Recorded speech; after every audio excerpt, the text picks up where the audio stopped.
Okay, welcome to everyone. Welcome also to who is joining us online. I'm here at the Institute of Advanced Studies at the University of São Paulo.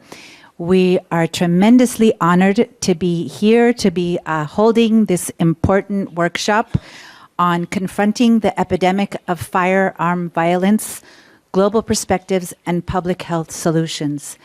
And part of the reason for convening this workshop and bringing together this workshop is that we fundamentally believe that it's really important and critical at the moment we're speaking to be motivating and trying to produce in society and for leaders who are listening to us a way of reimagining global gun violence as a public health problem. And like a public health problem, when we have an outbreak, we have ways we can approach, there's ways we can prevent and avoid injuries, we can avoid needless loss of life. And so we really are honored to have today 3 wonderful sessions that we're going to be discussing and showing the important implications in different areas. We're going to be starting with the first session, which I'm really happy to be chairing, on gender-based violence and femicide prevention. And for this panel, I'm really honored to have with me Fátima Marinho and Adele Christine.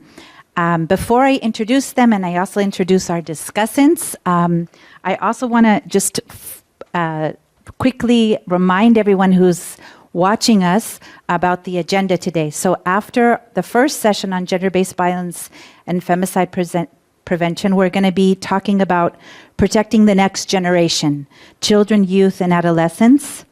We're going to stop for a short break after the second panel, and we'll be starting again at 3:30 p.m. For the last panel, Confronting the Burden, Policy Reform, Litigation, and Healthcare Costs of Firearm Violence. So as you can see, we have a really wonderful afternoon of really important panels, and we're really excited to be starting. So we're going to start now with gender-based violence and femicide prevention. I'm going to briefly introduce our speakers, who are amazing people that we're really honored to have here, and I'm going to be presenting them in the order in which they're going to be speaking. So I would first like to introduce Fátima Marinho from the Federal University of Minas Gerais. Fátima holds a medical degree from the Federal University of Rio de Janeiro, and she completed her medical residency at the Faculty of Medicine at the University of São Paulo. She earned a master's degree in preventative medicine and a doctorate in medicine and epidemiology from the University of São Paulo. So also, Fátima, we're really honored to have alumni like Fátima here, who has been an incredible leader and alum. She also completed her postdoctoral fellowship in epidemiology, gender, and health at the University of Quebec in Montreal in Canada. And she has been a visiting professor at the graduate program in public health at the Federal University of Minas Gerais, and a researcher she is currently a researcher also at the Department of Pathology at USP in the School of Medicine. She was previously a principal advisor to Vital Strategies and has had several roles also in public health in Brazil and at the ministry level. She was including the director of non-communicable diseases and health promotion in the Brazilian Ministry of Health from 2015 to 2019. She was the coordinator of health information and analysis at the Pan American Health Organization in Washington, D.C., where she also managed the Regional Health Observatory from 2008 to 2014, and general coordinator of epidemiological information and analysis at the Brazilian Ministry of Health from 2004 to 2008. She has worked as a physician also at the local level in the Sao Paulo city government. So Fátima's expertise, she covers a range of different issues in collective health and public health, focusing on epidemiology, vital statistics, health situation analysis, occupational health, health metrics, health information systems, global health, burden of disease, and gender-based violence and disease classifications. And currently, she is a consultant for the Ministry of Health in Paulo and is leading the Femicide surveillance project in Brazil. Okay. Also joining us from South Africa, a dear friend and a great inspiration to us, Adele Christine, who is here from the South African Medical Research Council. Adele has been a nonviolent social justice activist for almost 40 years in South Africa. She became active in the anti-apartheid movement in the late 1970s as a result of her opposition to the injustices of the apartheid system, the growing militarization of society at the time, as well as her support for those who refused to serve in the apartheid army. She was a founding member of Gun Free South Africa and became its director in March 1995. She was responsible for helping build the organization into a national NGO, which together with the Gun Control Alliance played an important role in advocating for stricter gun laws in South Africa. In November 2000, the Firearms Control Act was passed. Adele was named the South African Woman of the Year in 2000 under the Media and Communications category. Adele left the Gun Free South Africa in June 2002, and in 2008, her book on the history of the Gun Free South Africa, A Nation Without Guns, the story of Gun Free South Africa, was published by UK ZN Press. Adele continues to work in the field of small arms control and was appointed to several advisory boards, notably the UK Department for International Development's Armed Violence and Poverty Initiative and the OECD Advisory Panel on Armed Violence Reduction. She has published several papers on strategies to reduce gun violence, including an evaluation of firearms amnesties in South Africa. Adele joined the Center for the Study of Violence and Reconciliation as its director in 2008 until the end of 2010. She was a research coordinator and co-author of The Smoke That Calls, Insurgent Citizenships, Collective Violence, and the Struggle for a Place in the New South Africa. She joined again Gun Free South Africa in 2016 as its director until March 2025. She was appointed to the Marikana panel of experts by the president to provide input on and to guide the review of the use of less lethal weapons by the public order police units in South Africa from 2018. So again, as you can see from the wonderful biographies we have before us, two exemplary leaders and who we hope to learn a lot from now. So I'm going to turn it over to Fátima. Thank you, Lorena. It's a pleasure to be with you. So I will present you our proposals, okay, about this surveillance of femicide, okay?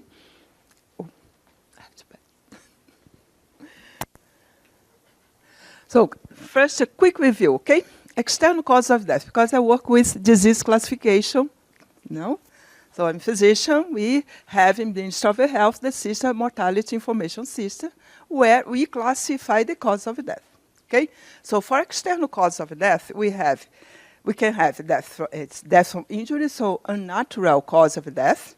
No, and we have three major causes of death by the Global Burden of Disease Group 3, okay, mostly. So the ICD categorizes death from injuries according to the intent. Okay? So unintentional injury, no, so that's accident, no, road traffic, poisonous, all accidents. We have the intentional injuries, so self-inflicted, like suicide, no, homicide, legal interventions, that's intentional injuries. And we have ill-defined injuries, I mean, undetermined intent. So I don't know the intent. Like, public health is focusing on understanding the mechanisms of death. So in the medical certification of the cause of death, so we have the mechanism of death. Okay? So the mechanism of that, I'm interested in it. So if I have a death by firearm, poison, falls, or fire, maybe the mechanism by which an accident, unintentional, or violent death, intentional, no? But I have in the system undetermined intent, means I don't know the intention. So means that it is a problem in my information, now in my system. So just to introduce, so for us to classify feminicides, I have broad categories of killing of women and girls. Okay, this is from UN, okay, UN Women. We are using the proposal that they published under this, they released this. So I have killing of women and girls. I have intentional homicides of women and girls. And I have gender-related killings of women and girls, femicide or feminicide. So killing of women and girls is unnatural death of women and girls, okay? Of course, inflicted by another person with or without the intent to cause death or serious injury. So that's the first, no? So how can I separate it? How can I classify from health sector? No, because we are not police. But how can I separate women's homicide and women's feminicide? I'll show you a way. No? So first, improving causes of death, no? Because we know, like you can see these bars, no? You see homicides, males in blue, females in orange, okay? So if you look at homicides, I have for men 36% of external cause of men. I have undetermined intent. But for women, I have much more undetermined intent than homicide classified for women. So among them, I have homicides and feminicides hidden. No, because the classification didn't, the physician, the forensic physician, didn't classify well. And you can see by regions in Brazil, we have more, these problems is concentrated in Southeast region, it means São Paulo, Minas Gerais, and Rio de Janeiro, richest states in the country, okay? And we have less undetermined intent in other regions for women. Okay, so I have an issue of information, but I know where my issue is. If you see in the green, this table in the green, when we, from health sector, we investigate those cases, I have, it's just one example from 2018, okay? I have ill-defined injuries, 13%. Then, after the investigation, we have 6.6%. So we could classify better the injuries, the cause of death, but we don't get 100%. But at least we have some impact. So that's just to tell you how we do. So I brought for you some case. Now, females, this case is one. You can see there is, in your left, medical certification of the cause of death. In the right, autopsy report for this case, okay? This case is a girl, 11 years old. You can see the physician, the medical forensic doctor, medical legal, he classified this cause of death as R99. R99 means I don't know the cause. But in the report, forensic report, he did the same, he signed both. Okay? He said autopsy, suffocation, signs of physical abuse, bruises, hematomas in the entire body, etc. It's a long report, well done, you included. No, but he put in the cause of death, unknown cause. No? So, also in the media, you can see the girl's 11 years old, is dead. No? Then, the story because we investigate and we have the story of the case. Now, we cannot just investigate and classify. Now, we have the story. So this story is this girl, Maria. She was 11 years old, but didn't play with dolls. She was a source of a profit of adults, her father, who exploited her. Her youthful appearance attracted truck drivers, and her workplace was public. Everyone in the area was aware of this situation. The girl's pain became unbearable for the man who watched everything with indignation. He sought out a health facility to report what he saw. Why report to health sector? He said, the police come every day and see it. So he went to health sector to make a denounce, because we have a violence surveillance, and we have a system that we report violence. So after the Minister of Health denunciated to the public prosecutor, Maria was found dead, half buried, her body marked by physical and sexual violence, highlighted the state's neglect of our girls. So this is kind of a problem, no? So I have this case, another case. Aline, 34 years old, black. Cause of death according to the coroner, Y32.4, impact of a motor vehicle, undetermined intent. Street and road. Investigation, live in abusive relationship with a man. In September 2015, she suffers physical violence, body force beating from the spouse, notification by primary care unit. So she leaves the abuser and starts a new relationship. February 2016, she was walking with her new mate on the road to the neighboring town. She was struck by a motorcycle. Her mate survived and said that the motorcycle returned to hit Aline again. Aline died in the hospital in March 2016. Conclusion, cause of death, assault by crashing of motor vehicle. The question is, was it a femicide? Because we classify, as you saw, as assault, so homicide by using a motor vehicle. Now we have the description. We did the investigation. The police didn't investigate anything, just put transport, death caused by a motorcycle, and we did the investigation. Another case. This one is still open. It's not closed because it's a recent case. I will go through our indicators, then you think about this, feminicide or not, okay? So a 29-year-old woman was discovered dead at her residency with her body located on the top of her 7-month-old baby. She resided in a poor area marked by criminal activity. Police reported that she was killed by criminals because her intimate partner, who owed a debt to organized crime.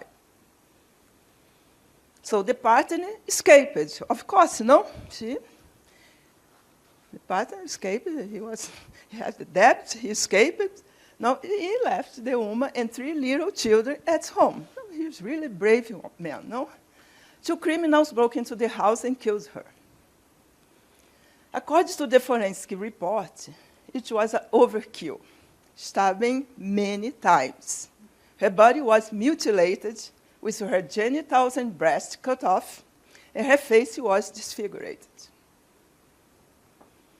She was reported as a victim of violence by health service in the past. She has a story of violence. Physical violence was perpetrated by her partner. The primary care report registered that she had hypertension resistant to treatment and depression. That's the story. That's the question. Is it feminicide or not? Just a homicide? So that is how to separate feminicide from homicide. No? So, Ministry of Health of Brazil submits to WHO a proposal to ICD-11, because it's a new version of the International Classification of Disease, okay? We are collaborating center of WHO in disease classification. I'm a member of the Brazilian Center, okay? And we propose to create a block of violence motivated by hatred or discrimination. It's to be added to the chapter 23, the external cause of morbidity or mortality, at the same hierarchical levels as unintentional causes, intentional self-harm, and legal intervention, and so on. It should also propose the category violence motivated by gender-based hatred or discrimination. Okay? So our center submitted this proposal. It's under evaluation in the WHO, but I know that the first committee approved it. And we have the justification. No? It's essential for producing internationally comparable statistics, because we do work under the same definition. It's not the same for criminal investigation, okay? Countries have different definitions. However, ICD-11 currently categorizes violence based on gender inequality under the generic term assault, obscures its visibility. This lack of a specific classification hinders comparability, monitoring, and policy evaluation, particularly since motivational factors are often not recorded consistently. So to address this, the proposal calls for a dedicated category within ICD-11 for violence motivated by hatred or discrimination, including a specific subgroup for gender-based violence. This would enhance statistical visibility and support effective prevention. So this is the list of categories, list of codes. I'm not listing all, okay, so just as examples, okay, how can we classify by perpetrator, victims, relationship, spouse, or unknown, unrelated. So we have a full proposal. And the challenge, so, is us to prove that we can measure feminicide. No, how can we measure? Why so we have an operational, why an operational definition? No? Femicide represents significant challenge related to gender-based violence. Depends on the context, rather than solely on offense type. Measurement needs common typological criteria and clear decision rules. Ensuring territorial and temporal comparability allows for possible case reviews later. The femicide differs from other homicides not only in motivation, but also in the methods used to kill the victim. Firearms accounts for about 40% of femicides in Brazil. Sorry, homicide. Most women are killed using knives, strangulation, or physical force. Feminicide is associated with overkill. Feminicide, beyond its legal penal dimension, must be integrated into health surveillance, giving its relevance to prevention, intersectoral response, and the formulation of public policy. So we have a conceptual framework, but we have this framework from the United Nations, okay, UN Women, UNODC, and approved by UN Statistical Division. Okay? So we'll have a broad database of violent and suspicious death for a revisable statistical classification featuring database integration and implicit decision rules. So we will consider central message. Feminicide is considered an inferential statistical category, not limited to cases that are already legally classified as such. So it's classified by police, public prosecutor, justice as a feminicide is a feminicide. But we can classify differently other cases. Okay? So the proposal integrates relational, historical, contextual, and lethal event markers. The matrix converts evidence into a score, I will show you, into 5 levels of evidence. And the system remains subject to revision as a new information emerges. So I'm going from the broad database to a matrix with indicators, 5 levels classification of evidence in continuous review. So my general objectives include femicide as a category for intentional violent death by gender in the International Classification of Disease. That's our goal now in the pilot project, okay? Why the health sector statistics? I don't have to tell you, no, we have, I will show one analysis that we have. No, but I'm going, health surveillance, public security and justice analysis of intentional death among women through the integration of records and contextual inference. So we have this pilot study that I'm coordinating. We have problems in data fragmentation. Now I have data dispersed across distinct systems, security, health, judiciary. Active triangulation is our proposal, develop data sharing flows, interinstitutional committees, standardized definitions. What constitutes extreme violence? How can I call overkill? What is overkill? Difficult or restricted source, police station, justice system. Establish partnership with agencies, no? Seek another source, NGO records, press, web, public surveys, incomplete or inconsistent information, missing data, use statistical and qualitative estimates, cases interviews, like I said, analyzing the cases, interviewing family members, neighbors, conceptual difference languages between databases, define a common glossary, and train the data collection team, perform cross-validation categories. What I know so that I have this, pieces, and I wanted to have a one figure. But I have a different system contributing to this. But one thing that I know, we have these sources that we are usually investigate when we investigate a cause of death, not just external cause of violent death. We investigate all deaths of women in the country, women in reproductive age, from 10 to 49 years old. And we use different data sources to investigate the cause of death. Okay, so we go to all records that we have in different, all in the health system, but different branches of this health information system. Also assessing forensic medical reports. What we know, this is just one study, okay? In one city, one capital. So what we can learn about gender-based violence through natural language processing, NLP, in primary care. So you can see this blue horizontal here, line. This is the normal range of visits to a primary care. So I have primary care in this capital.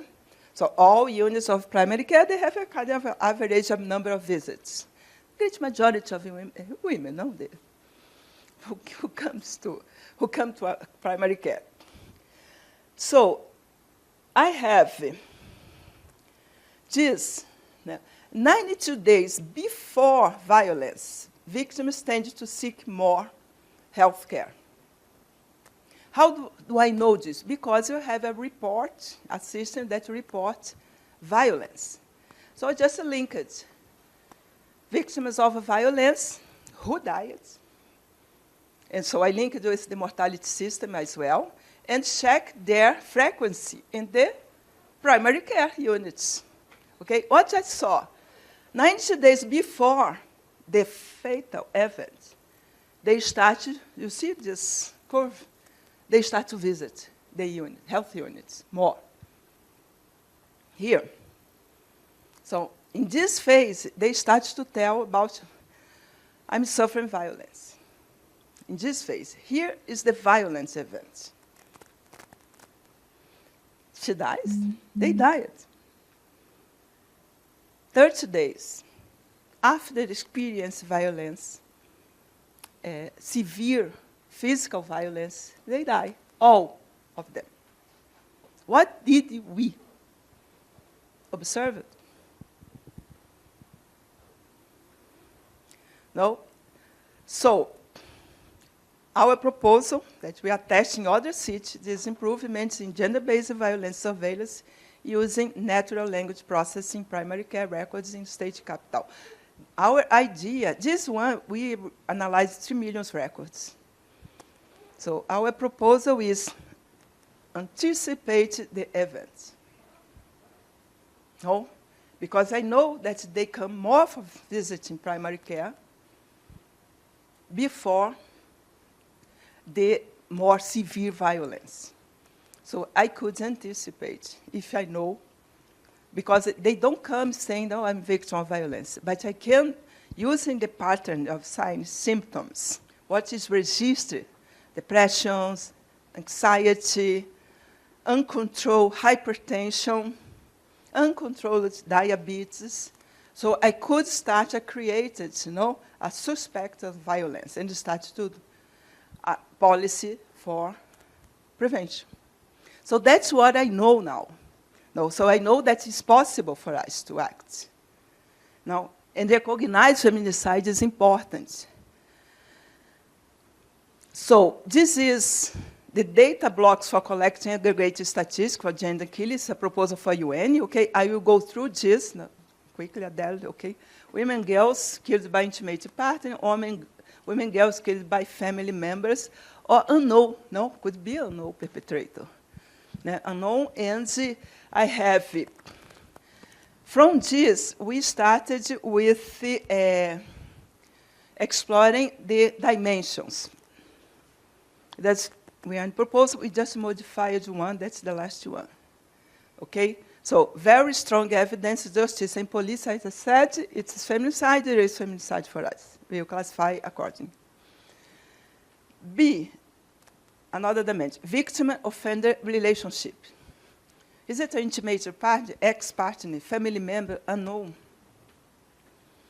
C, history of violence, including police reports, health reports, public prosecutor reports, etc.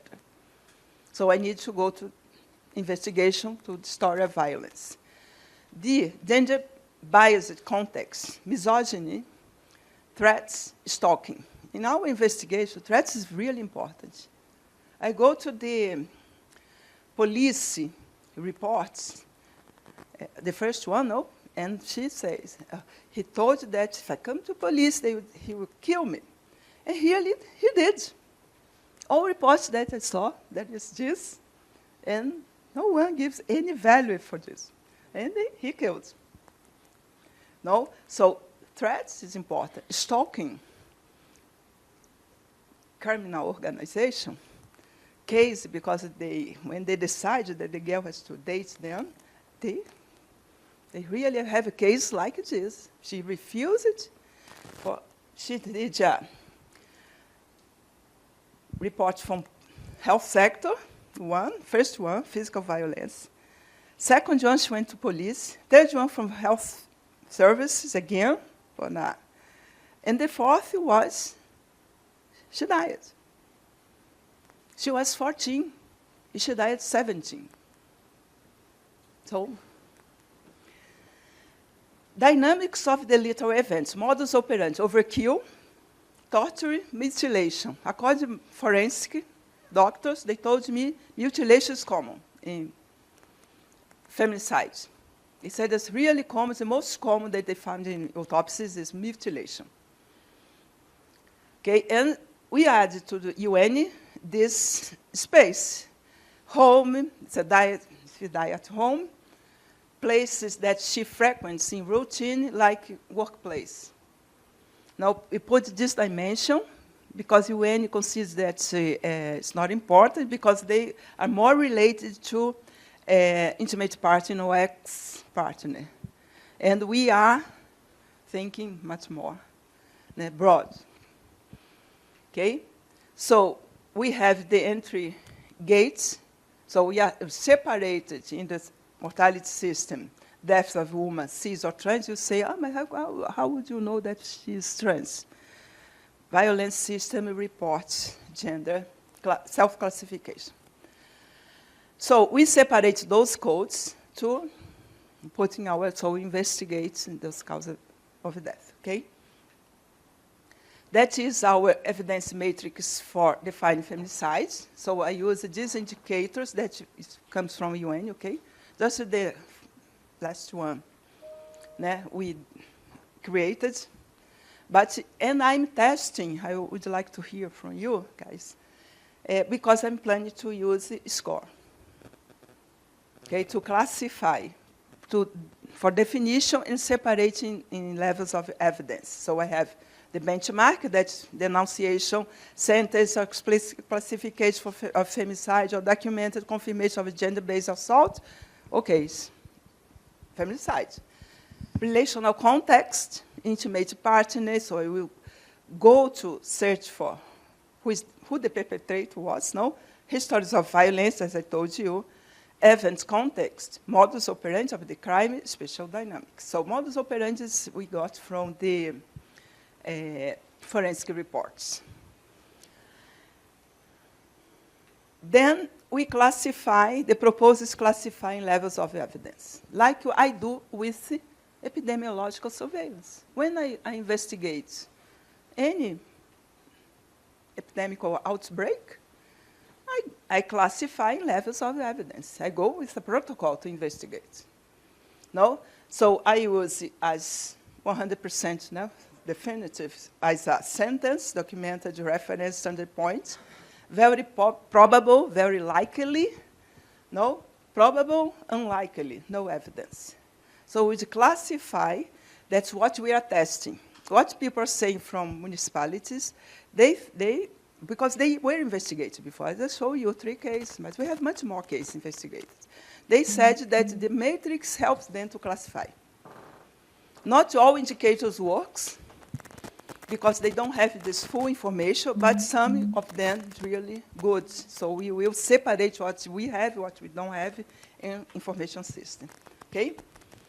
And we have Brazil Pact Against Feminicide. No, the government launched this unite to 3 branches of government showing Brazil's commitment to addressing gender-based violence. And also, Ministry of Health included this proposal, code system for feminicide. We'll start coding soon in the system, because we have ICD-10 running, no? And we can create a code for feminicide because ICD-10 is not updated anymore. So we can update it for ourselves. And they are creating this code, soon will be available, they are testing. Okay, and we will start to separate the case. So in July 3rd, 2026, presidential decree, last week, Safe Women Information System was published saying, it's incumbent upon the Ministry of Health to promote the integrating of data from national health information systems through interoperability mechanism. And the system, Mulher Segura, in compliance with the interfederative agreements of the Unified Health System and the principles of necessity and data minimization regarding shared data. So we are in this way, okay? Integrate, but we are building this from the bottom to the up, because it's the way that surveillance works. The Unified Health System is decentralized. So I have to work with the surveillance also to create a pattern. So when we investigate infectious disease, we go with a protocol. That's the same.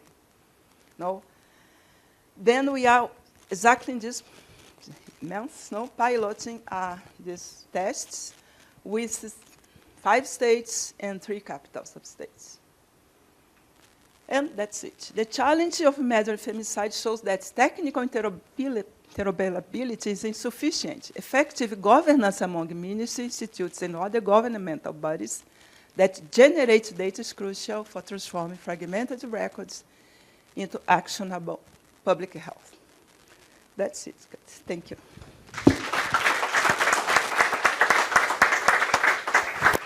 Thank you very much, Fátima. Thank you very much. We're now going to turn the floor over to Adele. And just 1 second that I'm going to call Adele's slides here for 1 second.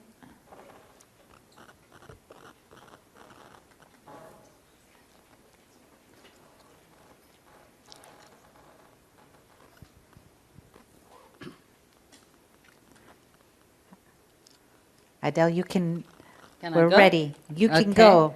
Yes. I think I'm going to, even though I think it's more comfortable standing, I'm going to sit because I've got my little speaking notes. So you'll see from the screen that I'm here as an affiliate with the South African Medical Research Council and really working with Prof. Naima Abrams, who is the gender kind of femicide violence expert in South Africa. And this is really her data, so I want to acknowledge her. The other thing is this is our kind of post-apartheid context, is that the Medical Research Council has this statement that any of us representing the MRC in any forum have to show this slide about the Medical Research Council recognizing its kind of acquiescence with apartheid. So just to note that that's an important acknowledgement. What I'm going to do in my presentation is really talk a little bit about the context of lawmaking and policy making and kind of activism. And then talk a little bit about crime and violence within the South African context. And then I'm going to hone in really on the femicide data. So I think what's really important, and I guess over the last 2 days, many of you watching hopefully haven't been with us in the last 2 days. But I think one of the things that comes through again and again is that social change, the lawmaking process, social activism, it's all context related. So the local context matters. And I think what's really important when we look at the lawmaking process in South Africa, particularly in the 10 years post our kind of independence in 94, where we became a constitutional democracy, is that what happened in that moment was, up until then, we did not have a universal database for the entire country because of the system of apartheid and the way it worked. There were these homelands, and they had different data sets. So 94 becomes a very important year for us because it's the first time in the history of the country that we actually have data for the entire country. So that's the kind of baseline always for us when we talk about what changed, what does our data tell us about what's going on. And then what you see, and this is important, I think, for both the public health community and for social justice activists, is we often talk about needing evidence in order to inform policy. In 1998, which was a few years after Gun-Free South Africa was established, we had one piece of data, one. It was the only data we had, which was that 34 people were shot and killed every single day in the country. But it was enough to mobilize a significant sector of our society and influence lawmakers to put in place stronger gun laws. We were also fortunate, because as those of you know who work in this field, that kind of policy making and changing laws is a complex process. And often the South African process is held up as an example of kind of good advocacy. But we have to say we were really fortunate, because our government at that stage was completely at one with civil society. And we were in an era where there was a significant break from our apartheid past.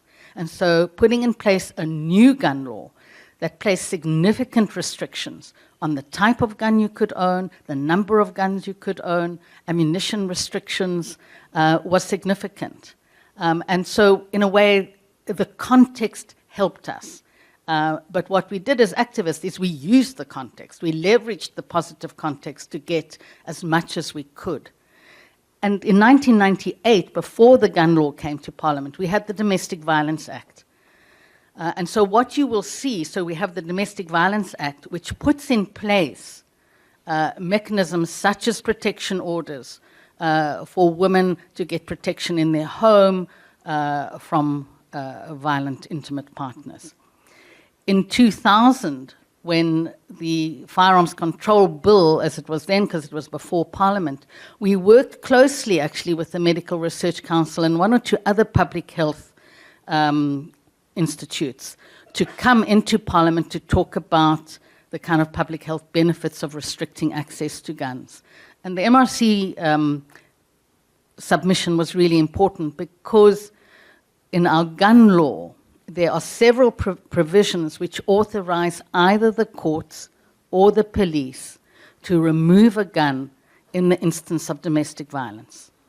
And there are two separate pathways. The one is something like a protection order or a conviction under the Domestic Violence Act. If there's an offense, then the potential gun owner is prevented from even entering the system. But then there's acknowledgement that things change. So once you've got the gun and you abuse it and use it to threaten or coerce or inflict direct violence on your female intimate partner, that there are then mechanisms for that gun to be removed immediately. And it's worked incredibly well. And one of the strengths is that we have two primary pieces of legislation that talk to each other, that reinforce each other. And I think that's something really important for the Commission. So this is just a little bit of kind of context about South Africa.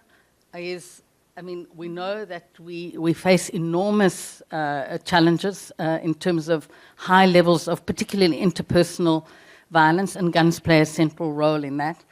I haven't given the latest statistics, partly because they don't always disaggregate data differently. So almost every year, the way the police report their statistics, they change things slightly differently. So I chose some of the most recent, but not the actual recent. So there you'll see the rates of death per population and, sort of 7 times greater than the global rate. And we're seeing increases in femicide as well. What you're going to see is I'm going to talk about the impact of the gun law, but right now we're back to 33 people shot and killed every day. So what happened in 2000 when there were much stronger restrictions both on access to guns, the type of people who could get guns, the circumstances under which people could get guns. So the law came into force, it was approved in 2000, and from 2001 starts coming into force. What happens is there are two pieces of significant research that happen more or less at the same time. Naima Abrams is one of the people, and Richard Matsopoulos is the other, where Matsopoulos does a 5-city study, and he tracks that from 1998, when we had 34 gun deaths a day, in 2009, so over a relatively short period, we reduce our gun deaths by almost 50%, down to 18 gun deaths a day. Naima Abrams does a femicide study. So MRC takes 1 year, 1999. And in 1999, so this is not gun-related, 4 women, it was the first time we had any data on what was happening in terms of the killing of women. So 4 women were killed a day by their intimate partner. This is not homicide of women or what we now know as femicide. This is what we now call intimate partner femicide. And then in 2009, there's a dramatic reduction in gun-related murders, and you can see that in the graph.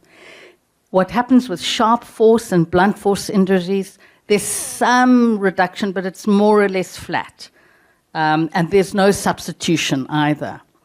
And they make, and this was a really important thing, as a public health research institute, they made the finding that this was most likely the result of stricter gun laws. And that became really important for us. I mean, they got a lot of flack. They were kind of, they were interrogated on it, and how could they say that as public health people? This was a political statement, etc. But they stuck to that position.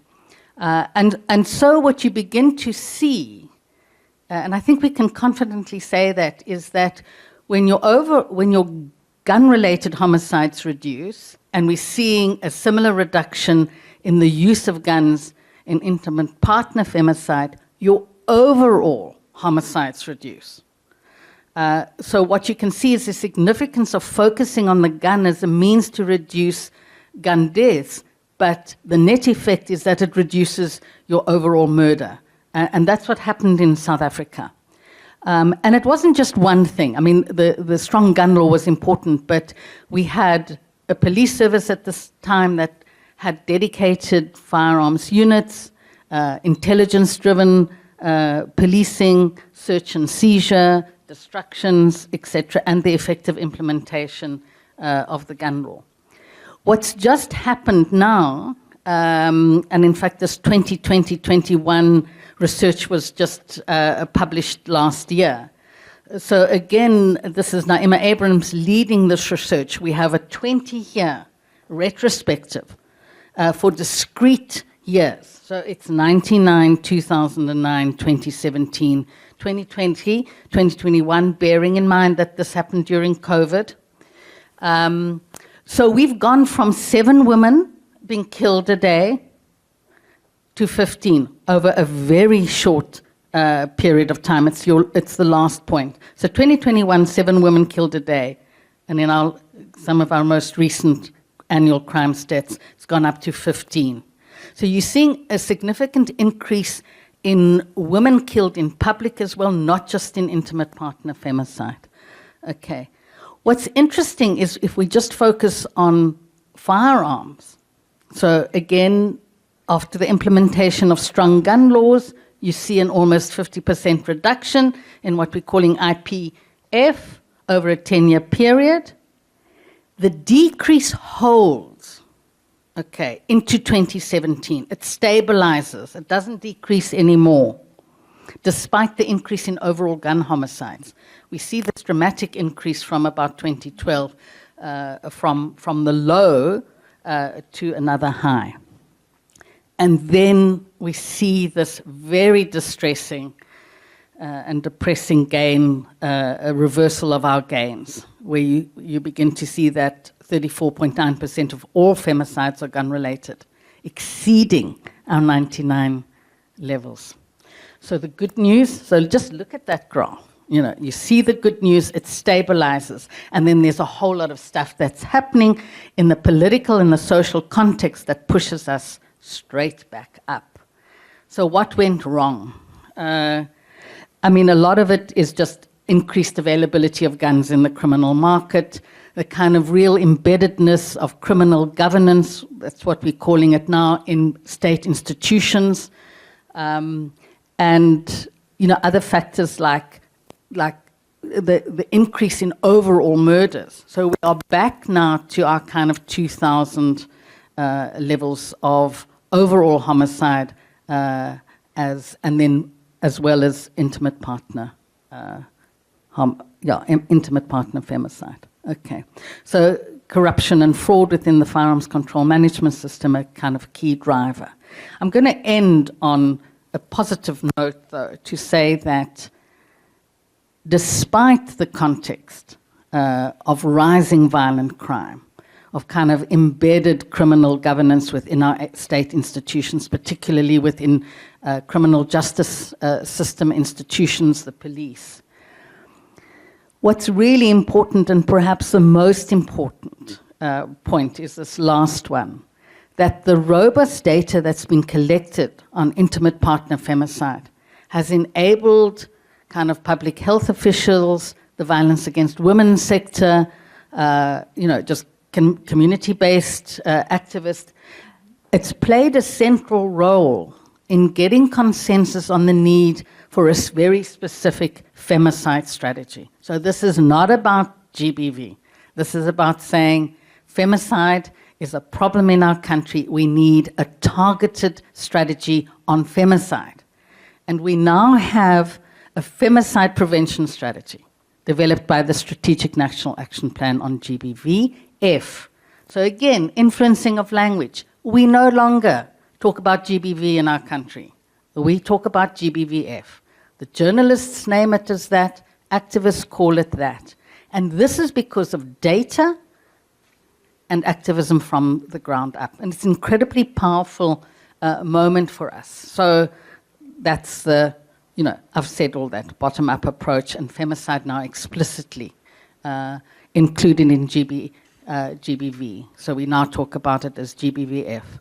So this is an advance despite the context being very constraining, despite the rising levels of overall violence.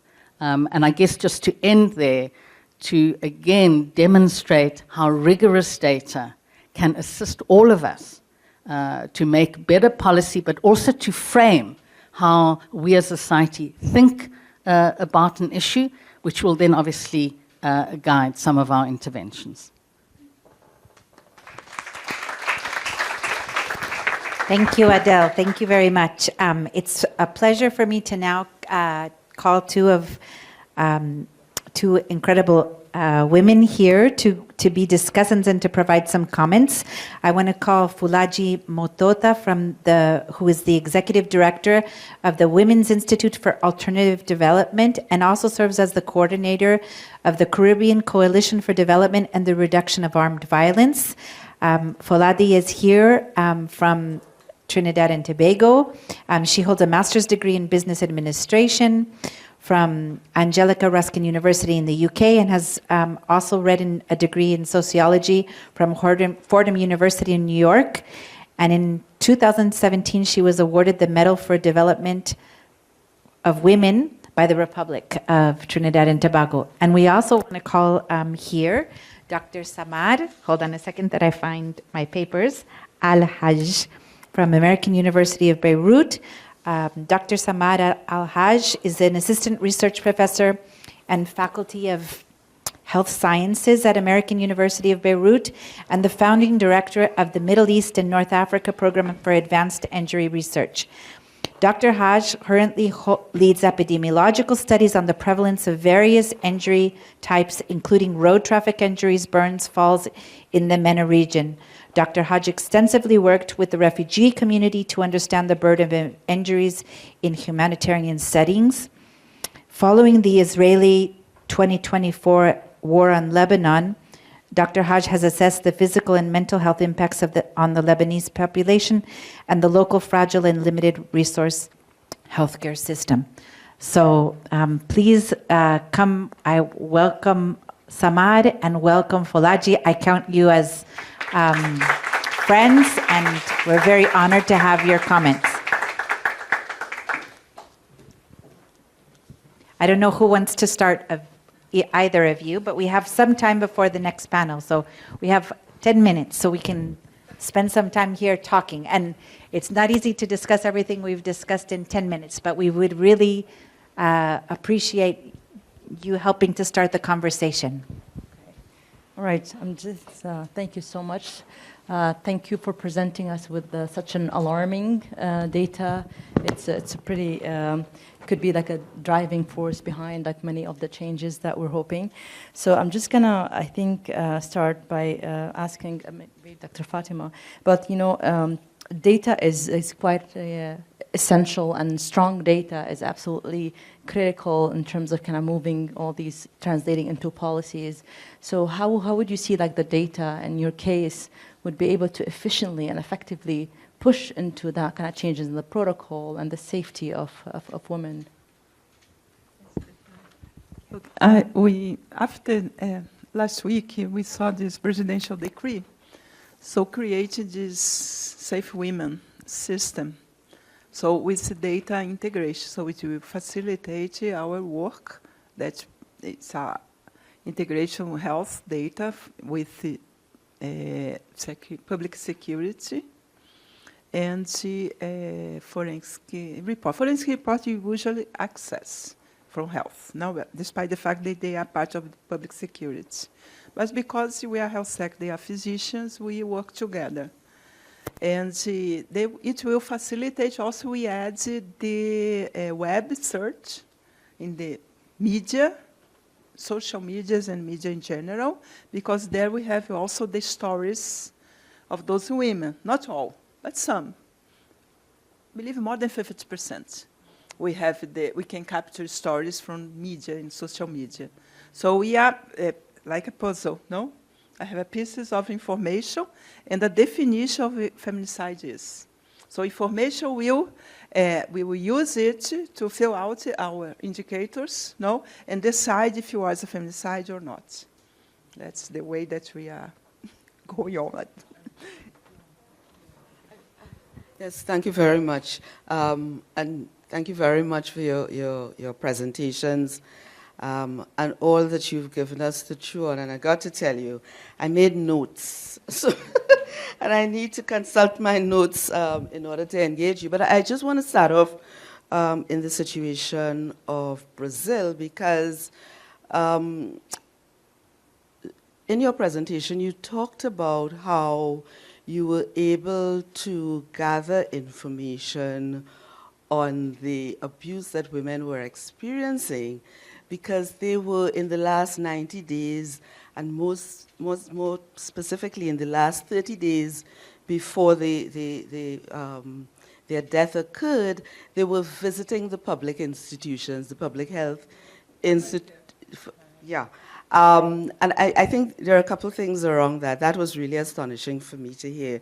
I'm so happy you're able to track that, because it has me thinking about how do you get the public health sector to, first of all, identify that they're dealing with someone who's being abused, and then to feed that information to law enforcement with the intention of having some action to prevent the violence from escalating, certainly to the point of death. So that's one piece. The other piece is that I want to share with you that I'm from Trinidad and Tobago.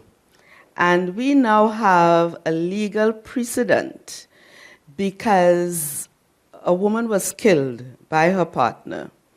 And she had gone to the police on several occasions over an extended period of time complaining. So we talk about the stalking, etc. She went through all that. There was no action.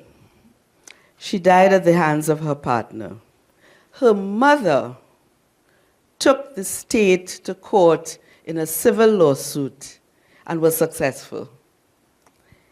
And yeah, and so we'd be happy to share that with you. There are actions that people can take, albeit in this case it was after her demise. But nonetheless, the important point I think that I want us to think about is, how do you hold office holders to account? You see? And I saw in both presentations you made reference to gender, to race and ethnicity, social and economic class, and so on, and to policy.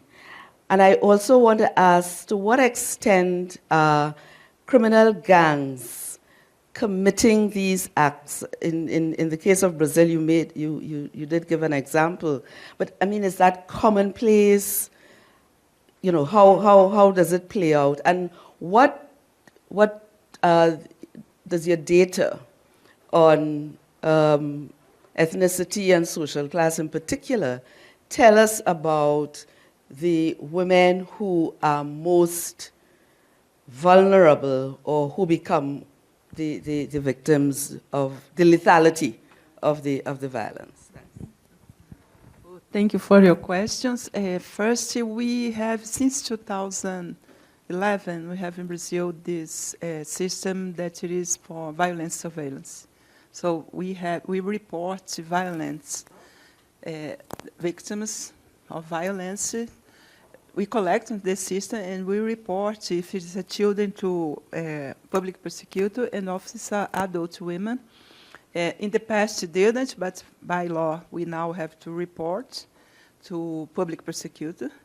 Okay, so all cases that we capture, we report. That's why we start to see, well, okay, we don't capture all cases, because they don't come to primary care units saying, oh, I'm a victim of violence, so, and they don't do it. But they do when they are really under threat. But because I have the system, I can link this system with mortality, also with the hospital. I can see if they went to hospital. Like I realized that in one state, 14% of women, poor women, in one registration that we have for poor families, they went to hospital by physical violence. It wasn't reported. So we linked the system to test if the woman that was reported and died, if they came to primary care. So we found that they came, and we have a pattern of signs and symptoms. Because they come regularly, and they go to psychologists because they are so depressed, they are anxious. They have a hypertension that cannot control. So of course they are hysterical, women's, So that's a problem because we didn't address the violence. So we saw the trajectory of these women in the primary care, and we saw that 92 days before the fatal event, they start to come to visit. So the visits increased like that curve a lot. So we can apply and identify suspected victims. And we have been testing it in one city, and we expanded to other city, because we needed to create a semantic for national semantic, because the notation is different from one place to other, not exactly from one region to other. So that's our proposal, but it will take time. But this is a good proposal. So at the same time, we have this working with the linking different data. Also for some states that we have more public security work together, so we have also their data. We can exchange data with them? Yes, we can. So starting to improve the information and also these stories. Because I need the story of violence. I need the story of stalking. And these stories, sometimes when you have this kind of accidents or suicide, I need the story. I talk to the mother, talk to the neighbors. To get the story, to classify in our indicator. Remember the dimensions? Relationship with partner or ex-partner, or I don't know, the person. So I have the stories of violence, that for me is a one or 2 points. I have the dynamic of the crime, and I have the local of crime. First at home, probably femicide. But nearby home also, in the workplace, in the school. There are cases that she went to the school to pick up the child, and the man knows, and he killed her. So we have all this under our investigation. So expanding the investigation of violence, we didn't have this full story. And what do you think about that case? The woman that was killed because of her husband. It's a criminal organization, we know. But they killed her because of the husband. So they killed her because she's a woman, misogyny. But she was killed with cruelty. They didn't kill, just kill, overkill. Also, they left her over her baby. She protected 7-year-old baby, and they put her over the baby's body. It's a clear signal for all in that community, not just for her or the husband that escaped. So was it a feminicide? Was not an ex-partner. Was a criminals. But it's just a homicide? That's one question that it is under investigation, this case, because you want the stories of violence. One of many things of this case And we discussed with the forensic doctor, you have this one thing that's for femicide, the other does. So the child, 11 years old, was it a femicide? She was killed by her father because they thought that she talked to police and denounced. And also, this case, she had a brother, 10 years old. She was 11, the brother 10. And I know because now, last year, the boy was found dead. And this criminal man, he is still killing. No, so it's difficult to work with the. Don't know. We know the threatening. No, we know that what we know. So I know that she's victim of violence, and I didn't do anything. Okay, I follow my flow.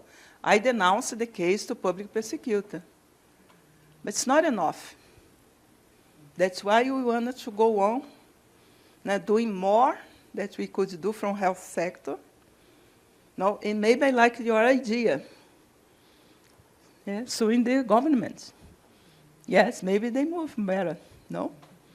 I like that. So I will talk to victims. Thank you.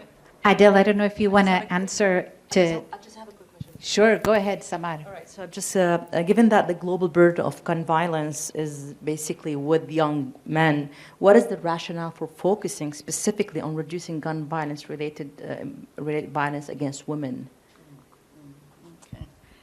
Okay. Thanks, Samar. I mean, this question comes up often, and I think, again, if one's wanting to use your data to inform interventions, one of the things that the data shows us is that women are particularly vulnerable in their home to violence and to death. But also, one of the pieces of data I didn't share is that women are most vulnerable in their home when the men they are with are somehow linked or employed by the security industry. So if they're soldiers in the private security industry or police. And of course, that is one of the kind of central gun control messages, is that access and availability to guns increases your risk.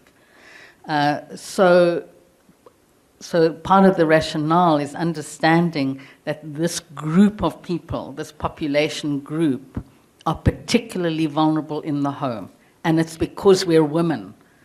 So it's partly saying we know that gun violence is gendered. We know that women are particularly vulnerable in a particular physical space, which is their home. In the South African context, and we have two pieces of legislation that reinforce each other and that give us the tools to actually do something. And the research has shown that by reducing gun availability generally across the population, that translates into reducing the number of people who have licensed guns in their home. That significantly reduces the risk for women to be shot and killed in their home. And so that's, it's the kind of the importance of data, our own experience about what works.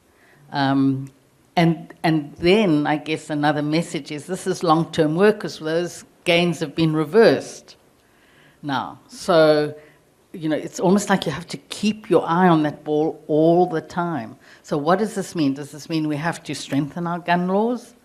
That's one option. One of the very concerning debates in the country, and this includes women kind of activists who are working in the violence against women field, saying we need to level the playing fields. So we need to encourage women to get guns, as if, that somehow with a gun they're going to be able to defend themselves against their male partner, despite all the evidence about guns being used against you, etc. I'm not going to go into the debate. So I think in many ways just that it's a strategic choice. We make a strategic choice of we can have impact here. So let's go for the impact, but the data backs us up. Yeah. Perfect. Thank you, Adele. Thank you. We don't have time because we have another session that we're going to start, but I want to really thank our panelists. Thank you very much. Fátima, thank you, Adele, thank you, Samad, thank you, Folaje. We're going to shift topics, but talk about equally important group, protecting the next generation, children, youth, and adolescents. And for that, I'm going to call as the chair, Natalia Pires de Vasconcelos, and our panelists are going to be Mosen Nagavi and Marcos Khalil. So please join us here, and also Dean Peacock, who is here as chair, as discussant, sorry.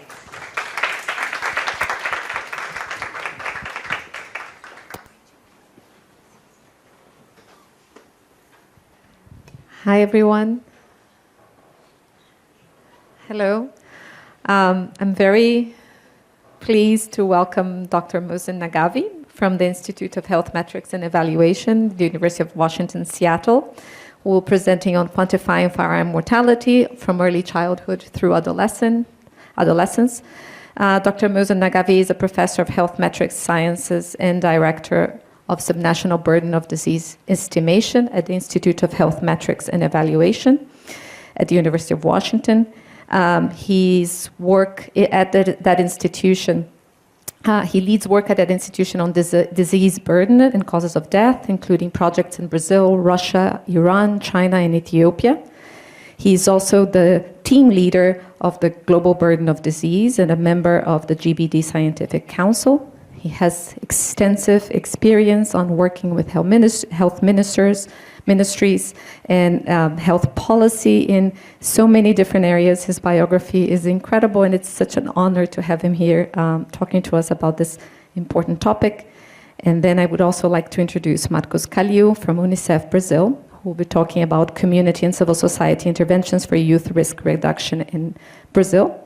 Marcos Khalil is the Child Protection Officer at UNICEF here in São Paulo and professor of law at Universidade Cândido Mendes. He holds a PhD in language studies at Universidade Federal Fluminense and specialized training in children's rights from FEMP Rio Grande do Sul.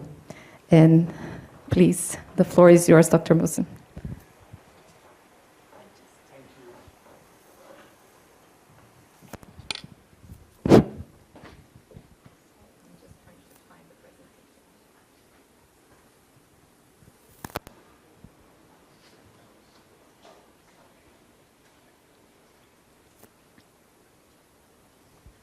Anyway, it will come. I want to talk about a story with lots of tears about how we are killing our children in Brazil. Not only in Brazil, in many other country of Latin America. And there is, in the literature, romance, there is a lot of story about how parents killing their children.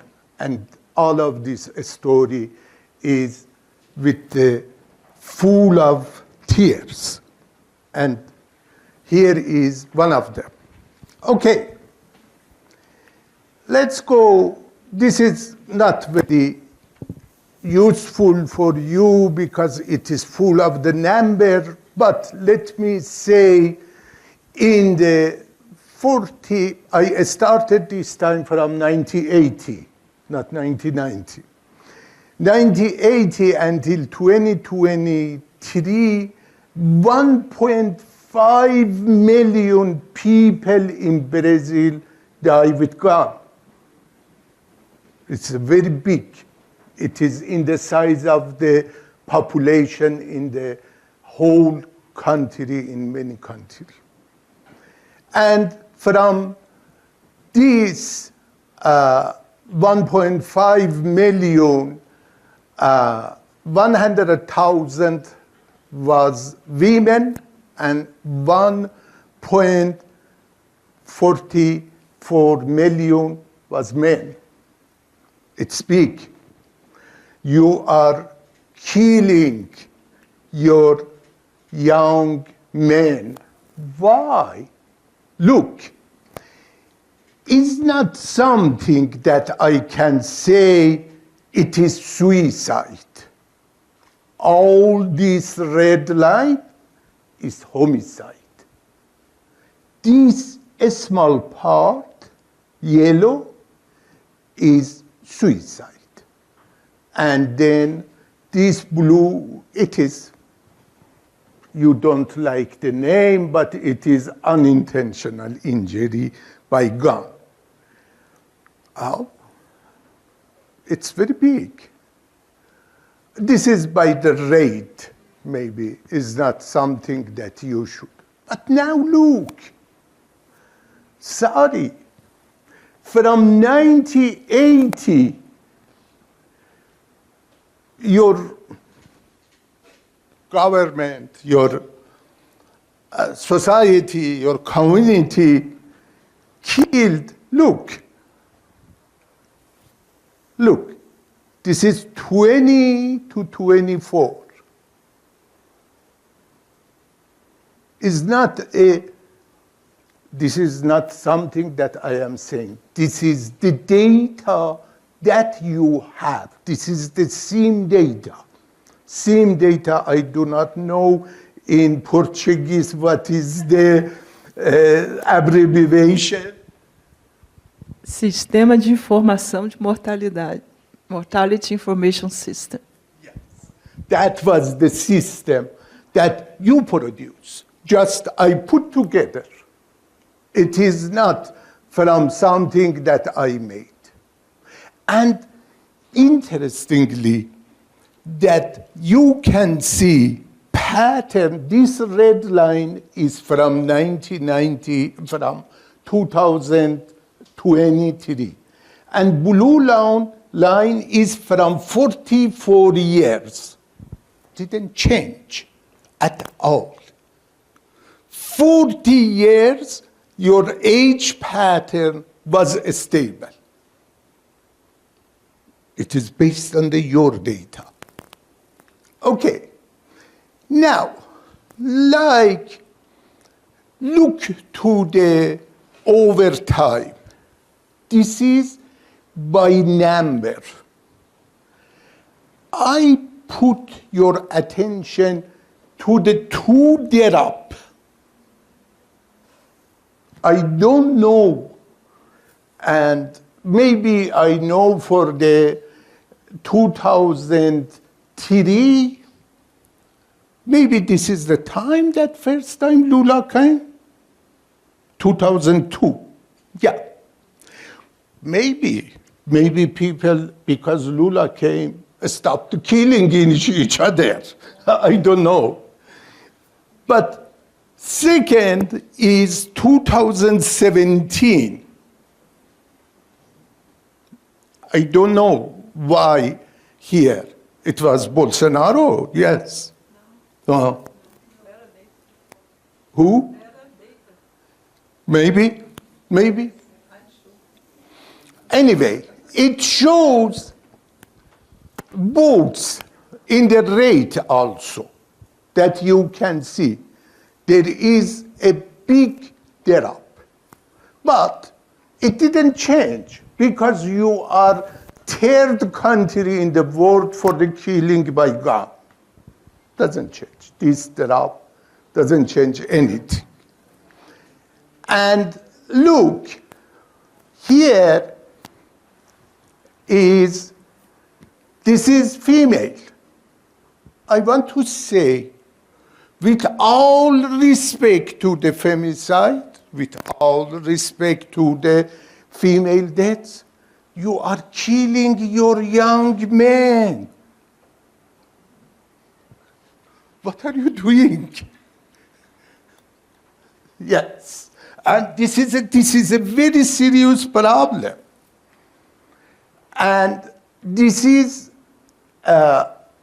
self-harm. Yes, very small. And the highest self-harm by gun is from US and highest for the female is from US. It's not something that you have to think about that.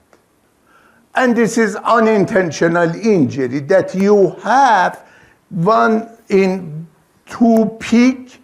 This peak is moving from ICD-9 to ICD-10. That is coding practice, process. That is not something. Okay, and again, it is exact. Now, you look. Okay, I accept that young people working in drug trafficking, in this process, have been killed 2,801 baby with gun.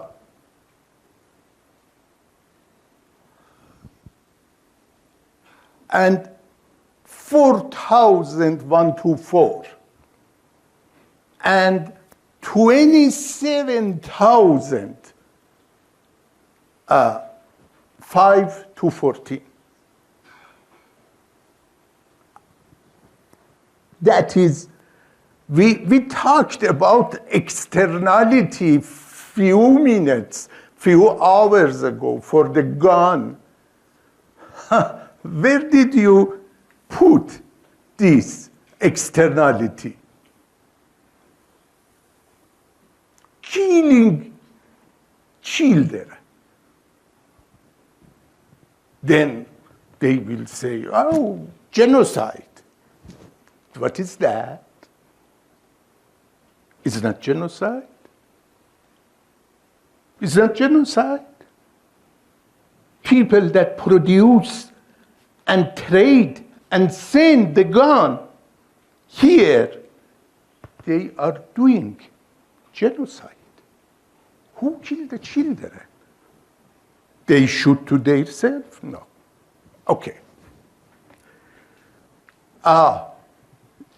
This is hard to read. I will go to the other part. But if we sort a state, Bahaya, if I said mistake the name, you should forgive me. Bahia is top. Pornobaku is second. And Santa Catarina is the lowest. Highest is here. And let me sort based on the percent change.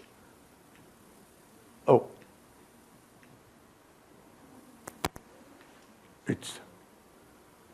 This is sorting based on the percent change. No, this is yes. This is sorting based on the percent change between 1980, 1990, 2000, 2010, 20. Bahia increased, always increased. Okay, let's again. This is sorting, sorry, that was mistake.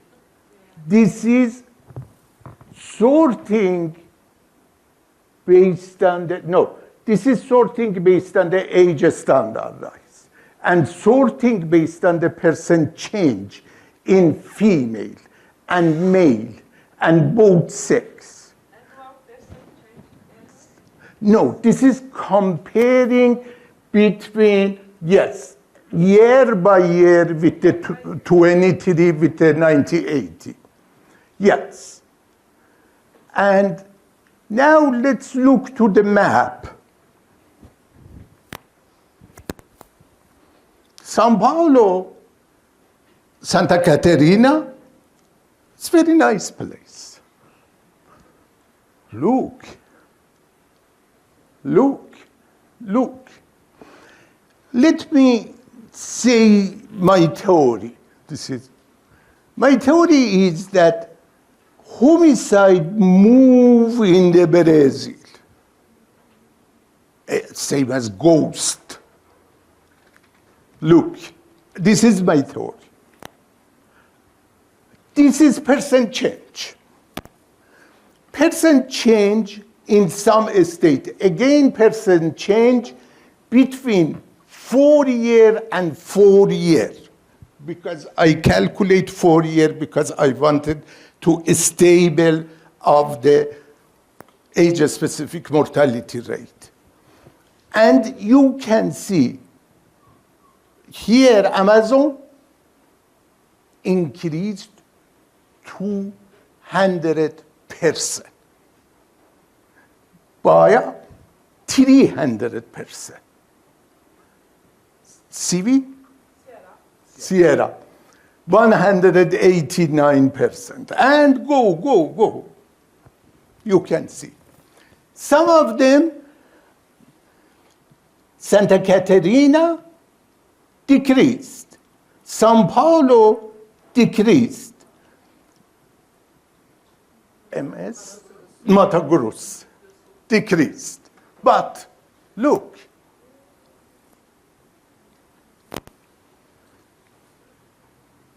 someday you should ask your government.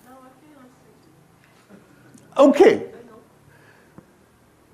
This is female. Just because I didn't want to, you say he didn't look to the female. Okay. As this say, is not very well. Okay. And this is percent change, almost south drop. North and northeast increased. That is the a little problem. Okay. Now, look my theory. Violence starts from northeast, big, and north, and south, and moved. This is year by year, and moved, and come to the west, and then go to the north, and then go stay to the northwest. Alagoas is one of the very wild city. All the time is top. And let's look in other way. Look, first, 2000, you had highest rate. And don't care about uncertainty, but look.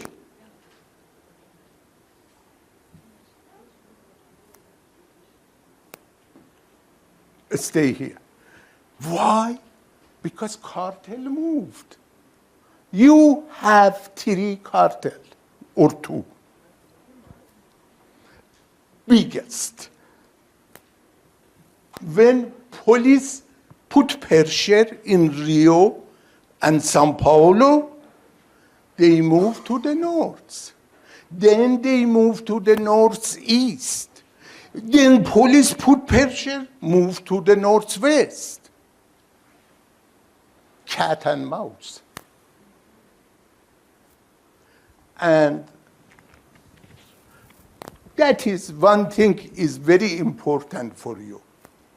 When you talk with the policymaker, first causes of deaths in the 15 to 29, both in male is homicide by gun. First causes of death. There is no any place same as Brazil in the world. There is no. And also in 30 to 35 it is interpersonal violence. Higher than road injury. Look.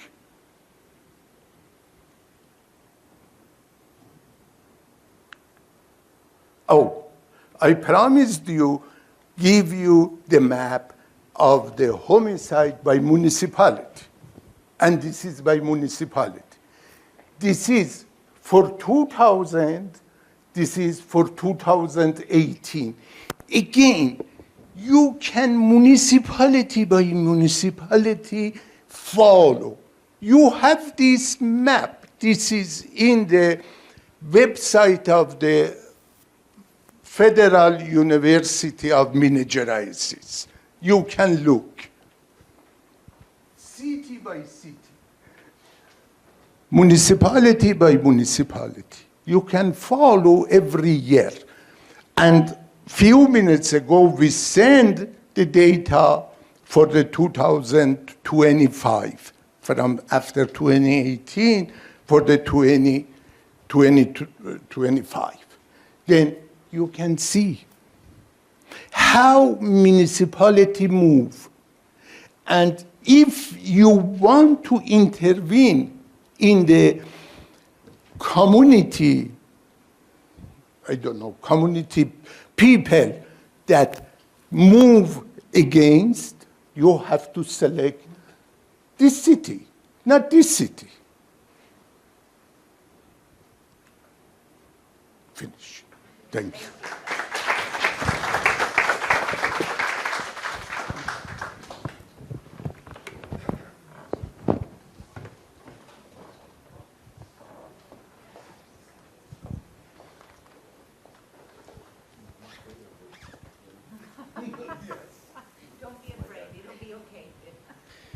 So, thank you for the invitation. Thank you for all of us to be here. It's for UNICEF, it's strategic to be here to share with you our vision, our mandate, and eventually for us to work together. Talking with you after this presentation, I think it's quite useful because when you look at those numbers, we are talking about UNICEF's mandate. One of the most pressing challenges that we face in Brazil is adolescent and youth homicides. And it's actually, as a child protection officer of Rio and São Paulo, this is specifically my job to better understand the problem, to design solutions, to approach government. And I think the main message here, and that is directly involved with my job, is to bridge the gap between academia and the decision makers. This will be a very important message that we will discuss today, that we will see in this presentation. So let's move on. So I'll talk a little bit about armed violence programming and advocacy, UNICEF Brazil, how UNICEF has been addressing armed violence in the past 2 decades, from understanding the problem to build evidence-based solutions. Let's see if I can do this. Yes.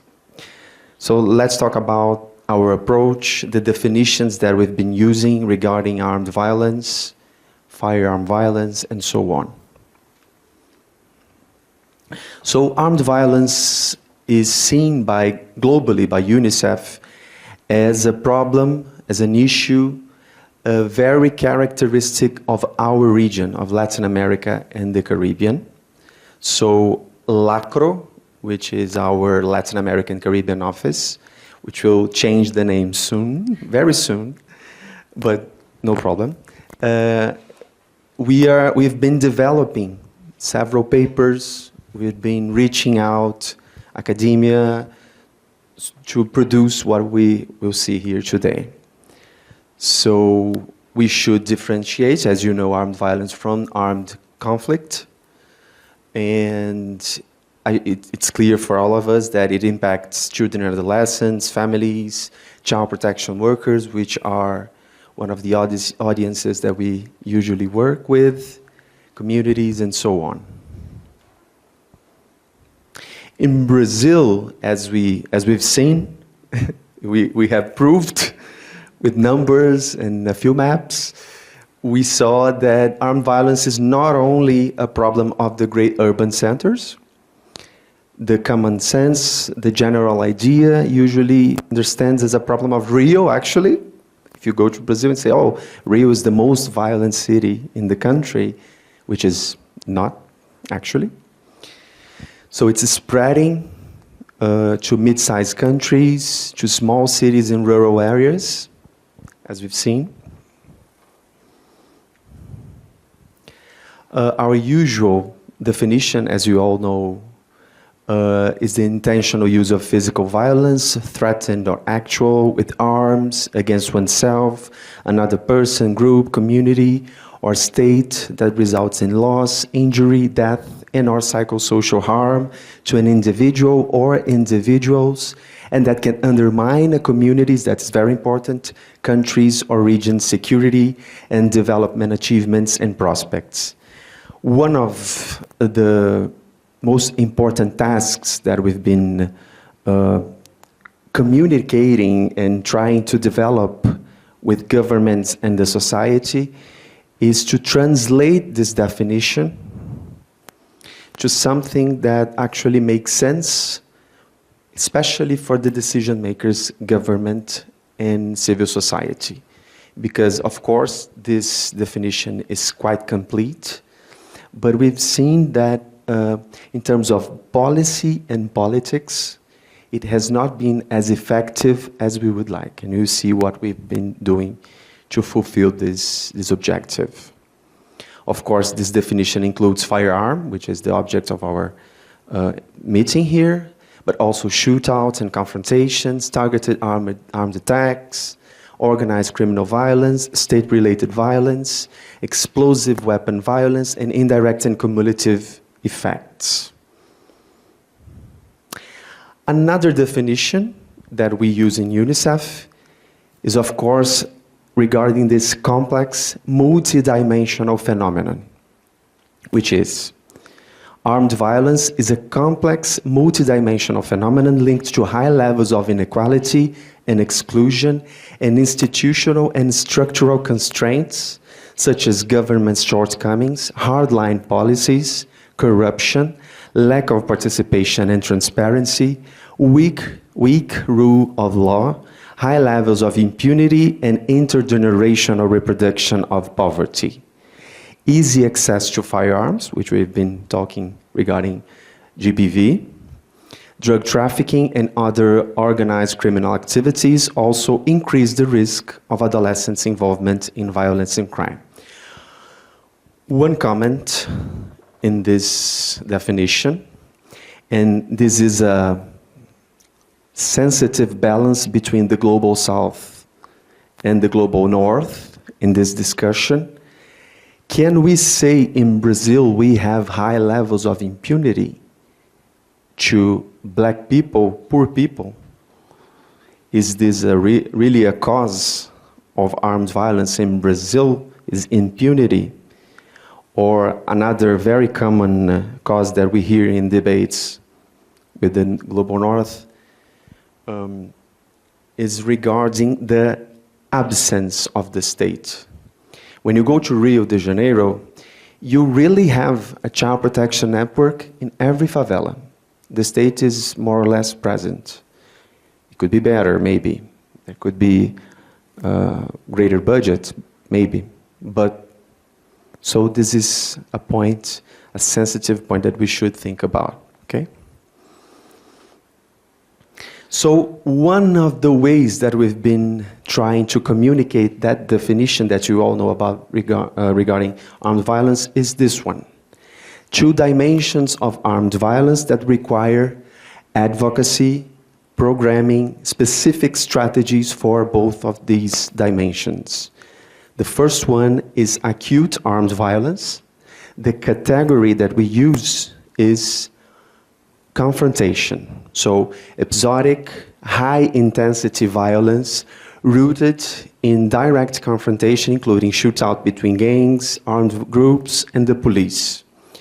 So this is usually what people think when they think about armed violence. When they turn on their TVs in Brazil, they usually see, oh my God, in Rio there are two gangs, or the police, is making an incursion in favelas. So they realize armed violence through the confrontations. But there's another dimension of armed violence, which is chronic armed violence, a persistent, low-intensity violence rooted in territorial control, including the coercive dominance exercised by armed groups over communities and populations. For example, why this differentiation is important. In Rio, I think you all know, we have two types of armed groups. So the militia, the paramilitary groups, and you have drug trafficking organizations. Usually you have a higher level of confrontations, shootouts, in those regions that are dominated by drug trafficking gangs and organizations.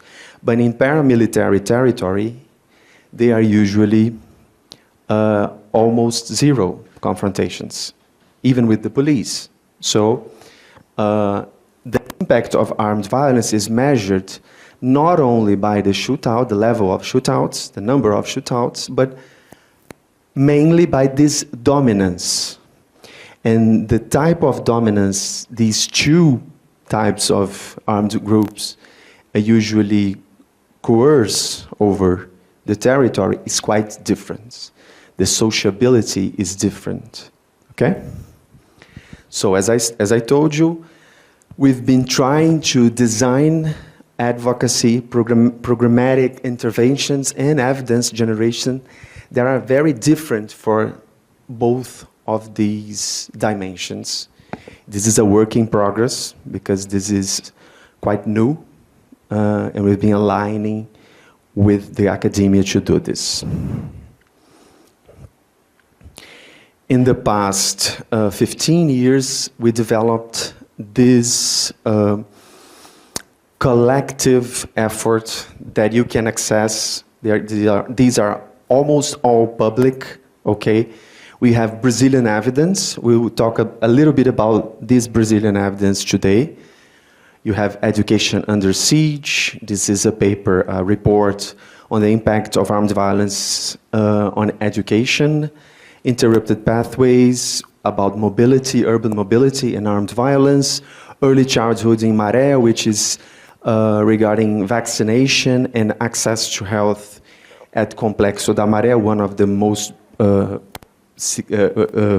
relevant, one of the most well-known favelas of Rio de Janeiro, and so on. We'll talk a little bit about it later. So we also have a very recent paper, okay, regarding armed violence programming in our region, published by our regional office, okay? This was published like less than 2 years ago, which is quite good. And so we have plenty of this conceptual and programmatic framework. Also our well-recognized Inspire, you should know. And also communication and advocacy, like the cases of Haiti and Lebanon and so on, okay?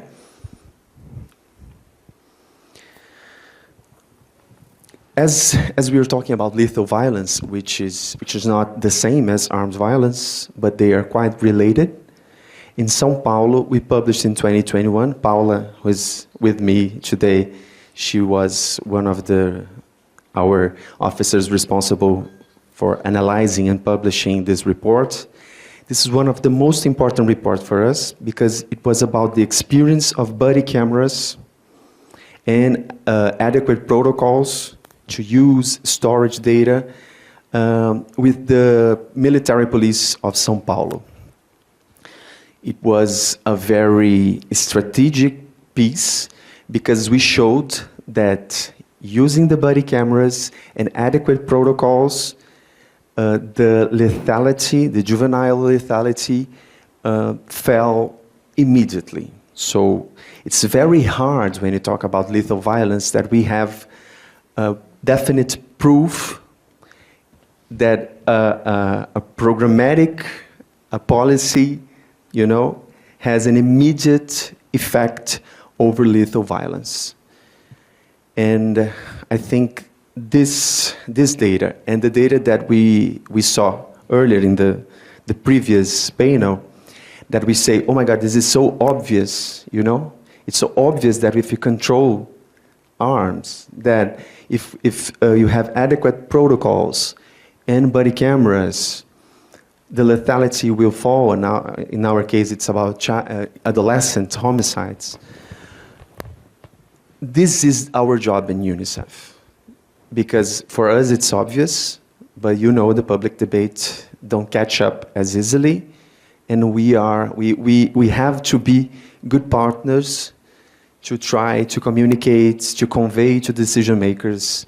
And we don't only publish these reports, but we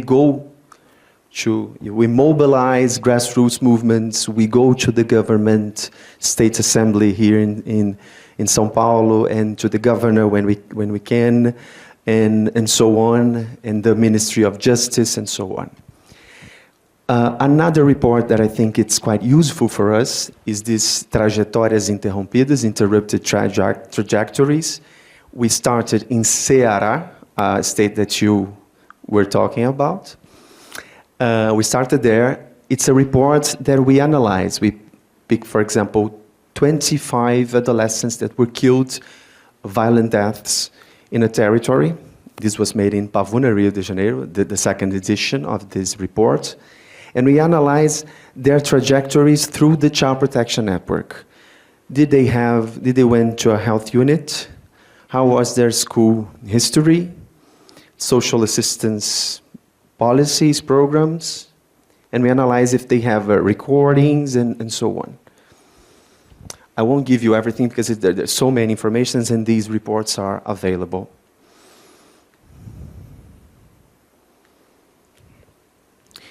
3 years ago, Rio de Janeiro also developed a strategic framework specifically to target prevention and response to violence against children in urban contexts affected by armed violence.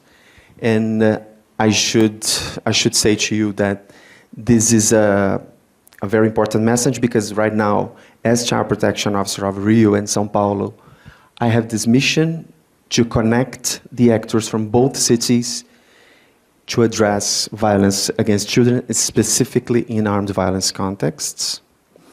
And I think our new goal here is to develop what we call cross-sectoral programming. Let me see if that's it.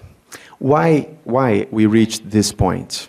Because our first programmatic intervention cycle that went from 2018 to 2022, so we developed a theory of change, and we started designing programs to overcome armed violence in Rio de Janeiro, Recife, and São Luís.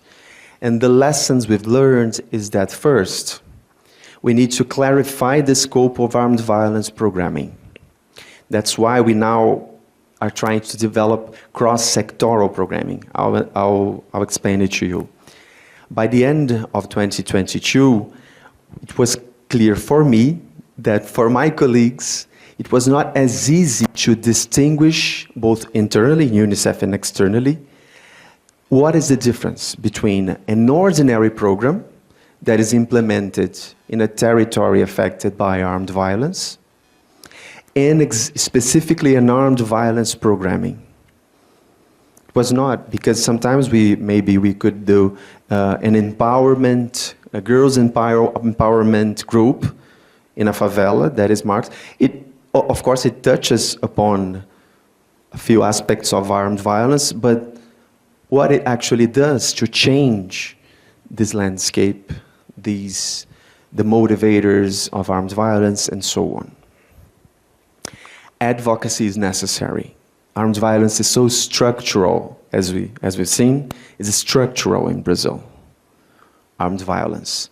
So we need to develop strategies that reach the 3 levels of governments in Brazil. As you know, we have the federal, state, and municipal. And now the municipal is even more important, because You have the Guarda Municipal, which will be armed, if it's not already armed in your city in Brazil, okay? And we also need another dimension, which is capacity building with the police forces. So for us, you know, UN agencies, we have UNODC, which is our agencies that usually work close to the police forces. So for UNICEF, it's a huge challenge to work with them, and we are facing this challenge. How's my time? Finish? Okay. So I think the most important message is that we are very open to work with state-of-the-art methodologies, to work with this epidemiological methodology. I think this is quite useful, okay? I invite you to go to our webpage and look for our reports, Education Under Siege. We have, you know, a lot of things, so no problem, but we can talk later.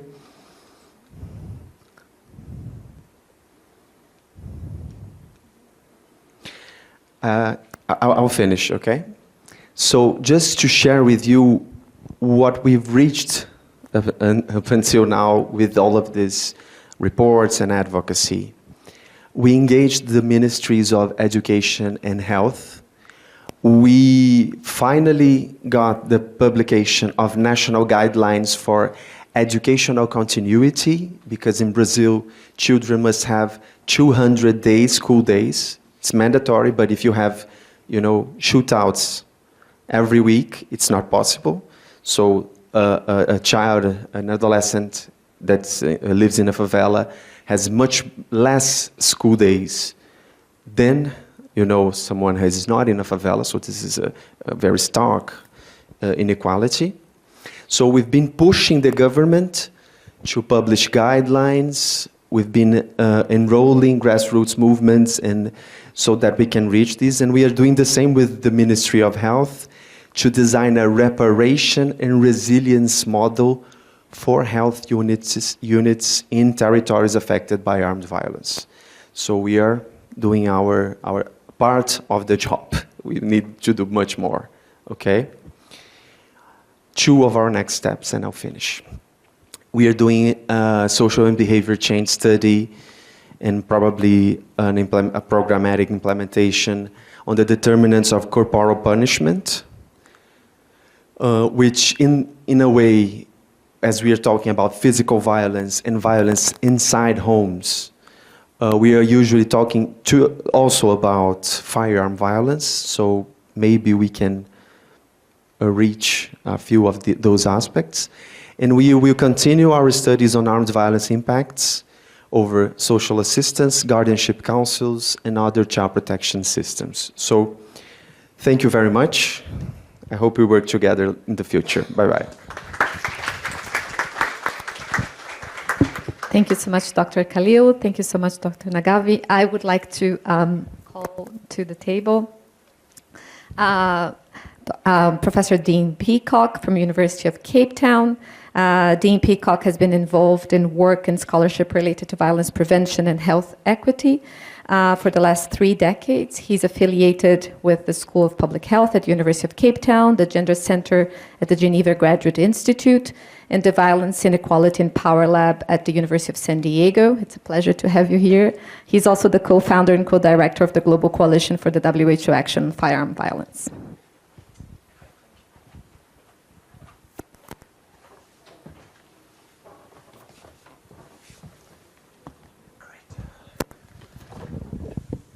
On. Yeah.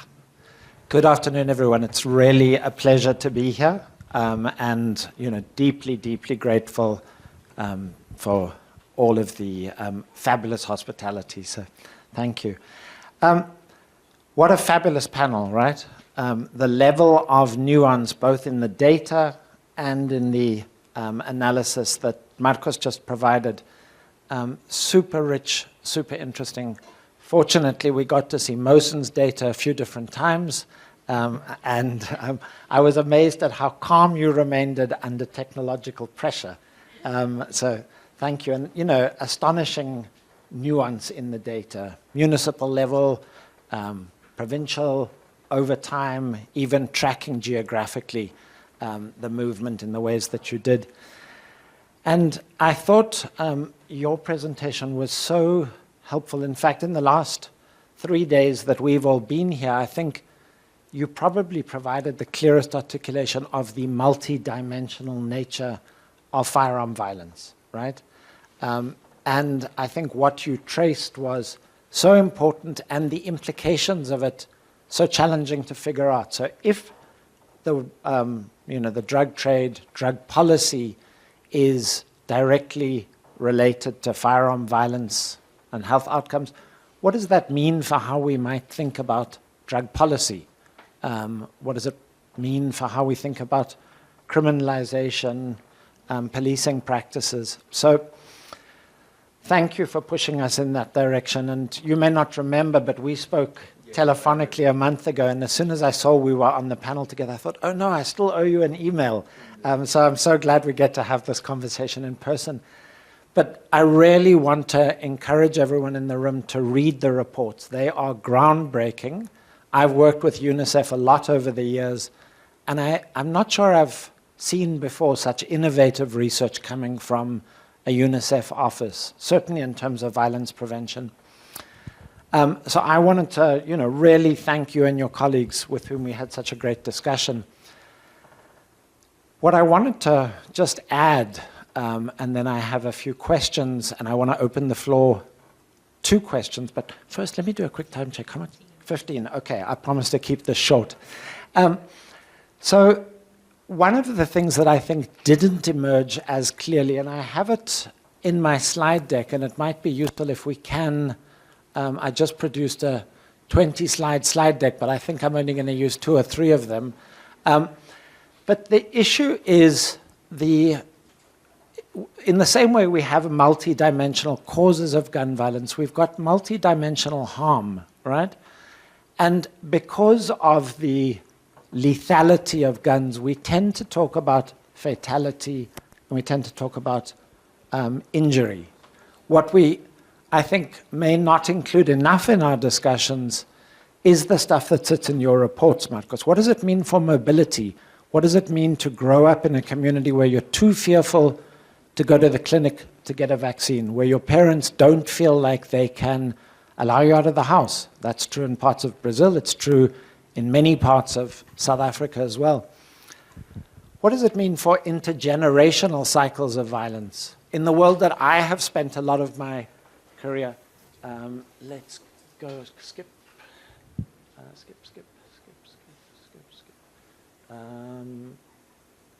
There, yeah, that one. Great, yeah. So I quickly pulled out of a paper that I'm currently working on, and I should have said it's fabulous to have colleagues from South Apasia. They have been just a fantastic partner to us, including on the paper in which we describe this spectrum of harm. And I think it's worth looking at it because it extends our discussion well beyond just, when I say just, of course, they're massively significant, injury and fatality. And the point I was going to make is intergenerational cycles. You talked about intergenerational transmission of poverty. What we know about men's use of violence, in gender-based violence, in femicide, in various different forms of men's violence, is that by far the strongest predictor is not adherence to particular gender norms. It's not poverty, although that's important. It is exposure to violence. And what that's a proxy for is trauma. There is little that can be more traumatic than exposure to gun violence, losing a family member to gun violence. And so if we're serious about disrupting intergenerational cycles of violence, then I think we must look at this broader continuum of harm. So I wanted to just raise that and ask Marcos in a second for you to talk about how you're thinking about that. The other thing I wanted to talk about is you spoke about this really important role that UNICEF plays in terms of kind of brokering data, community experiences, and decision makers. Natalia mentioned that I'm part of a global coalition. It's 140 organizations around the world, 45 countries. And we conducted research and we realized that the WHO had done very, very little on gun violence historically, and even less in the last 15 years. What's interesting is PAHO has done in some ways even less. And the disappearing act of gun violence in their reports is really marked. So if you look at some of their early reports in the early 2000s on adolescence and violence, gun violence was central to the discussion and the analysis. Look at the most recent reports, 2025, 2026. Discussions about adolescent violence don't include, in this region, discussion about firearm violence, which is quite remarkable, right? Thank goodness UNICEF is. And so the Global Coalition was established precisely to put pressure on the WHO and on PAHO to incorporate a stronger focus on gun violence into their work and into their guidance to member states, including on issues like ICD, right? And so a question I have for you, and maybe we can just quickly skip through to the INSPIRE slides. Yeah, there. So this is the INSPIRE framework. I'm sure many of you know it. It's a WHO, UNICEF, CDC, PEPFAR, and other framework generated, I think it was published in 2016, right? And it has had enormous impact, right? The first ever interministerial meeting on addressing violence against children happened in Bogota last year, or the year before now? The year before. How time flies, right? Yeah. About 100 plus countries made formal pledges to address violence against women, including many countries in the Americas, and of course including the host country for that meeting, Colombia. How many countries do you think included in their pledges a focus on gun violence? Mind you, there were over 100 countries present, right? Like just barely. So how many would you imagine included a focus on gun violence in their pledges? These were pledges for national action. One. Guatemala. So we have this interesting disjuncture, right, between what's happening on the ground and what data like Mosens tells us with enormous clarity is a major problem. And yet we have our regional health body and our global health body, for which I have worked, right? I am not vilifying either of those institutions. They are critically important institutions. And that's precisely why I'm focusing on them, is because the potential that they have for changing the discourse, for changing public health practice is enormous. And so with this group of people with whom I'm writing this paper, which I'd love to share with all of you, Natalia Polaki is one of the co-authors. If I can just turn to the next slide. What we're doing is, yes. So what we're doing, and this was a suggestion from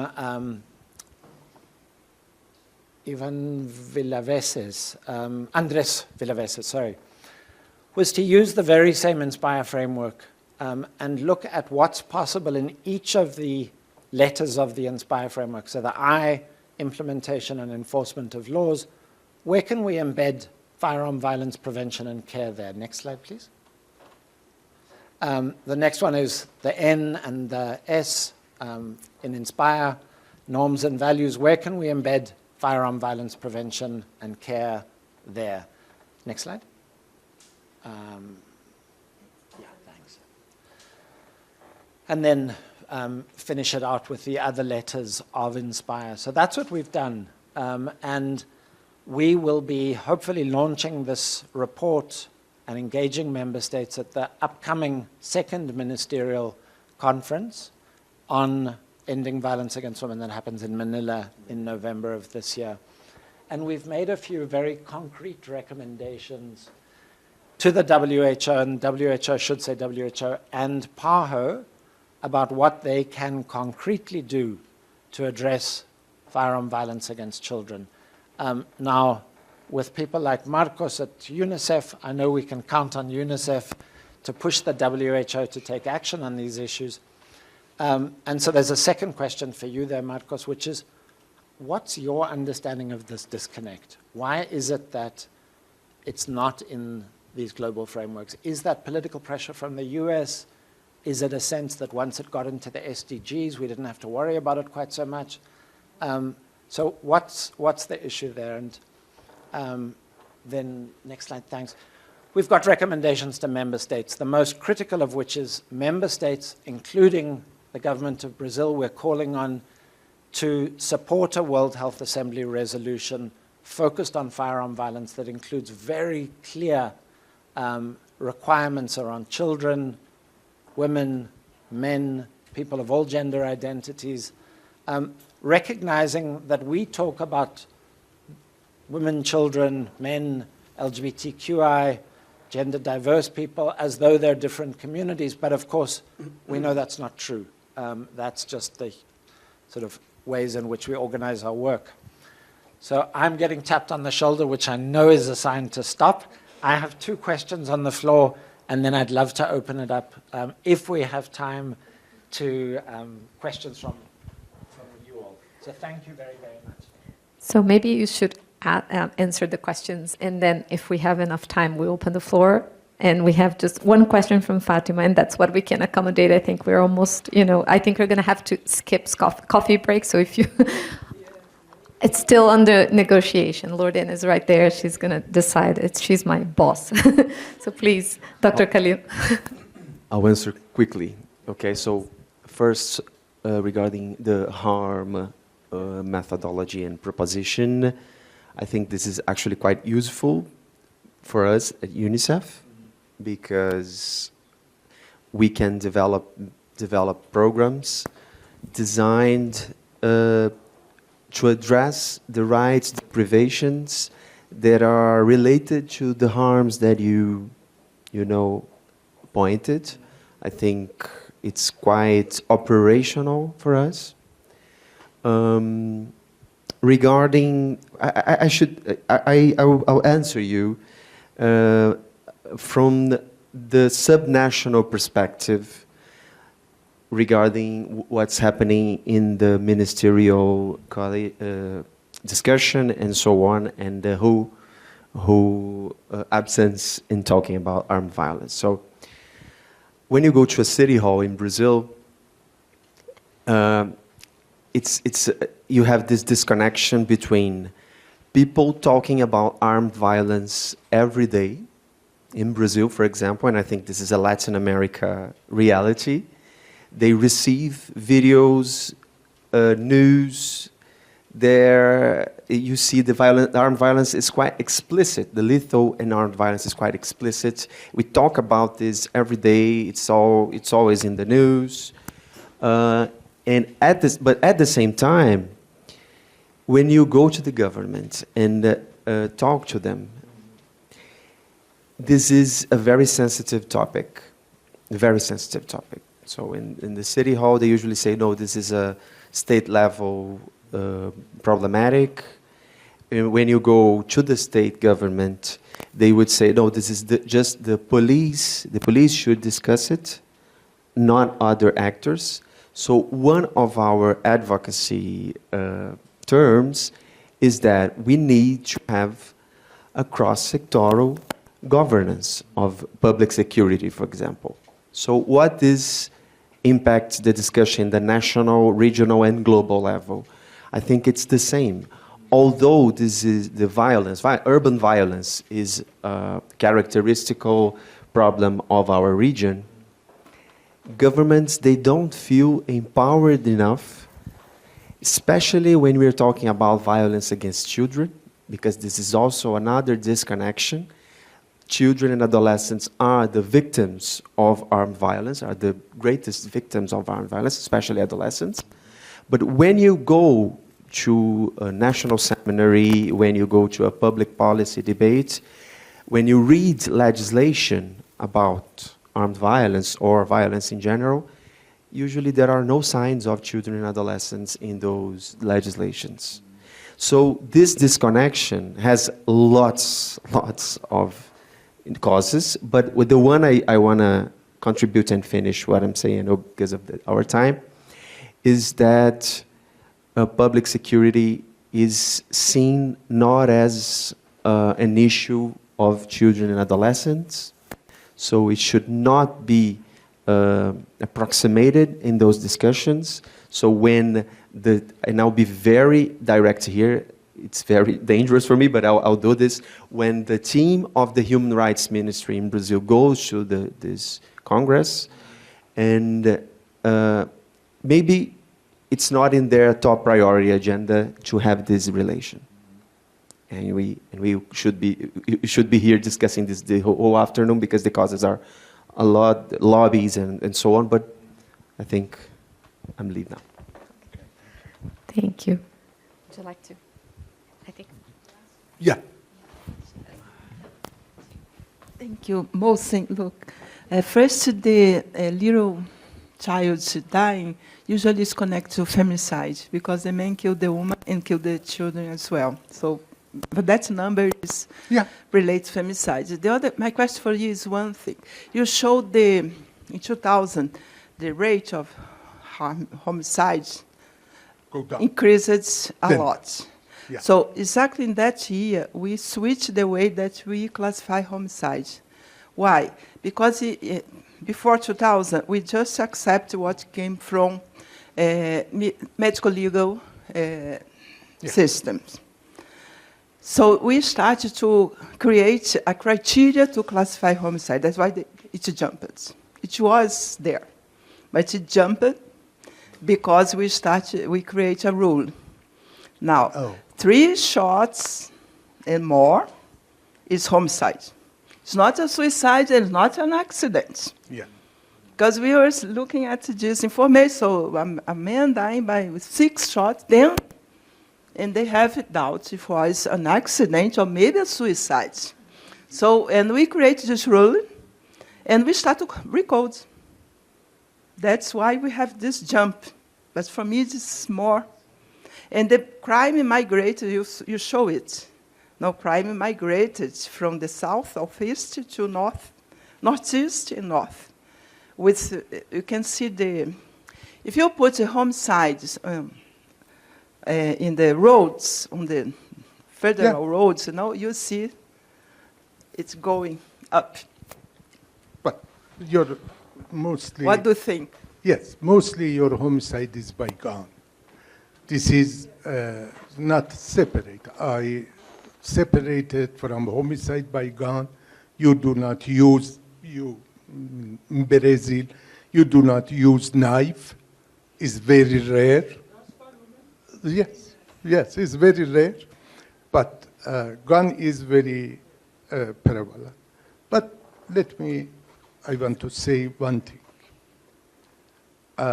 Latin America is a big region. It's a very important region. Latin America changed world. But I am sorry that you accepted this reality. That, okay, this is Latin America. No, this is colonials. But yes, colonia was in India also. But there is no this situation because you accepted this situation. That here,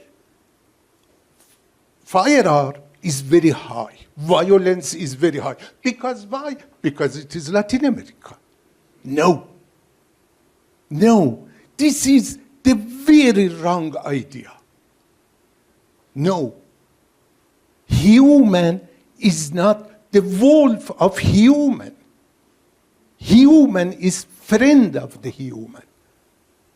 No. Who said that this is Latin America? Violence is normal. No. When you accept, you have this situation. There is no any other way. When you reject it, you will change. You didn't reject this situation. Thank you. So with this very eloquent ending, I'll close our panel, and I would love to thank you all. I wish we had more time for more questions and more interactions, because this is such an interesting discussion and very pressing, very important. And Lorena, as my boss, what are you telling me? Do we have coffee break or not? No coffee break. So what is your rule now? So we are moving towards our next panel, but there is... For those of you, because we have people listening to us online, and because we have several people who are leaving to take planes this evening, and you know that today has been a fun day in the city of São Paulo in traffic, we're going to keep going. But please feel free for who is in the room. There's a coffee break in the room across from here, and you're welcome to slowly, individually, one by one, if you want to grab a coffee and come back in. But we're going to start session 3 because we still have a lot to talk about. Thank you. Okay, so for session 3, we are ready to talk about now confronting the burden of police reform, of policy reform, litigation, and healthcare costs of firearm violence. This is our last panel. We are really excited to be doing this and to be having this last panel. We decided we wanted to do this last panel because we wanted to think about, but I think as we've seen throughout the day and throughout the sessions that we've talked about today, so I just wanted to kind of go back. We've been talking about policy and about measurement and why it matters. We've been talking about policy decisions and policy intent and policy implementation. We've been talking about the need for more rigorous evaluations of policy and how to engage with policymakers and civil society throughout the day. And I think we have also been implicitly talking about, but maybe it's a great moment before we start the panel to also just say, to remember that we are at the University of São Paulo, and we are here because we have public investment in education, and we're in a public university that believes in education. The resources that make this event possible today are supported by the University of São Paulo itself and by the federal government of the federal government of Brazil that has funding for doing this type of events to ensure that what is occurring in academia is translational and it reaches civil society. So thank you to CNPq and to the University of São Paulo for support. And with that, I want to call Michel Ramos from the Ministry of Justice of Brazil, Arturo Carrillo from George Washington University, and Natalia Pires de Vasconcelos from the University of Miami, and Natalia Polacci from and Carolina Ricardo from Instituto Soy da Paz, and David Marques from the Fórum Brasileiro de Segurança Pública for our last table. I see that we're more people, so David is going to wait and then I'll move and you join the panel. But just to get us started, I'd like to tell you a little bit about our speakers and who's joining us for this last session. So I'm going to start by introducing Michel Ramos, who holds a bachelor's degree from International Relations from the University of São Paulo and a master's degree in International Security from Sciences Po Paris. Michel has spent the past decade working in civil society on a range of issues related to public security development and the defense of democracy. Notably, between 2019 and 22, she led mobilization, advocacy, and political engagement efforts focused on gun control in Brazil. In 2020, she was recognized by the UN, Regional Center for Peace, Disarmament, and Development in Latin America and the Caribbean for her contributions as a change agent in arms control across the region. Since 2023, she has been part of the team at the Ministry of Justice and Public Security, where she focuses on training programs for public security professionals and promoting research to improve public security policies. In 2023, she coordinated the ministry's working group on firearms and ammunition control policy and has continued to contribute to this agenda within the federal government. In 2024, she joined the Columbia University's Brazilian Women Leaders Network. We are also really honored, so welcome Michel, thank you for being here, to welcome Natalia Polacci from Instituto Soy da Paz. Natalia is the project director at Instituto da Paz, where she has worked since 2013 on applied research, pilot projects in partnership with public authorities, advocacy, and communications regarding firearms, policing, and the human impacts of violence. She holds a master's degree in international relations from the University of São Paulo. She has twice been recognized as a leader in arms control by the UN Regional Agency and collaborates on this issue with civil society coalitions and international organizations, including the ATT Monitor, the Forum on Arms Trade, and UNIDR. Welcome, Natalia. Thanks for being here with us. And then finally, our last two panelists, Arturo Carrillo from George Washington University. He is a clinical professor of law and the faculty director of civil and human rights law at George Washington University, the law school in Washington, D.C. He is the human rights lead at Global Action on Firearm Violence, a nonprofit civil society organization where he has pioneered research, litigation, and advocacy strategies aiming at promoting firearms industry accountability for its role in enabling endemic firearm violence in the U.S. and abroad.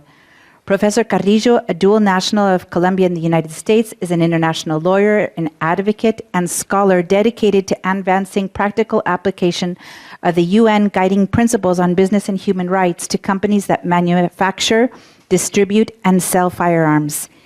He is a graduate of Princeton, GW Law School, and Columbia Law School. And finally, Natalia Pires Vasconcelos, who I'm proud to say is a former student of mine. So we've known each other a long time. So that's just to say, so excited to read this and say that now is an associate professor at the University of Miami. She's a lawyer and a social scientist with extensive experience in legal empirical research. Her work examines how legal institutions can impact people's health and well-being. She holds a PhD in law and a BA in social sciences at the University of São Paulo and an LLM from Yale Law School. She is also the founding member of LOUT, the Center for the Analysis of Liberty and Authoritarianism, a think tank specializing in social legal research about the impact of authoritarian practices on democracy and welfare in Brazil.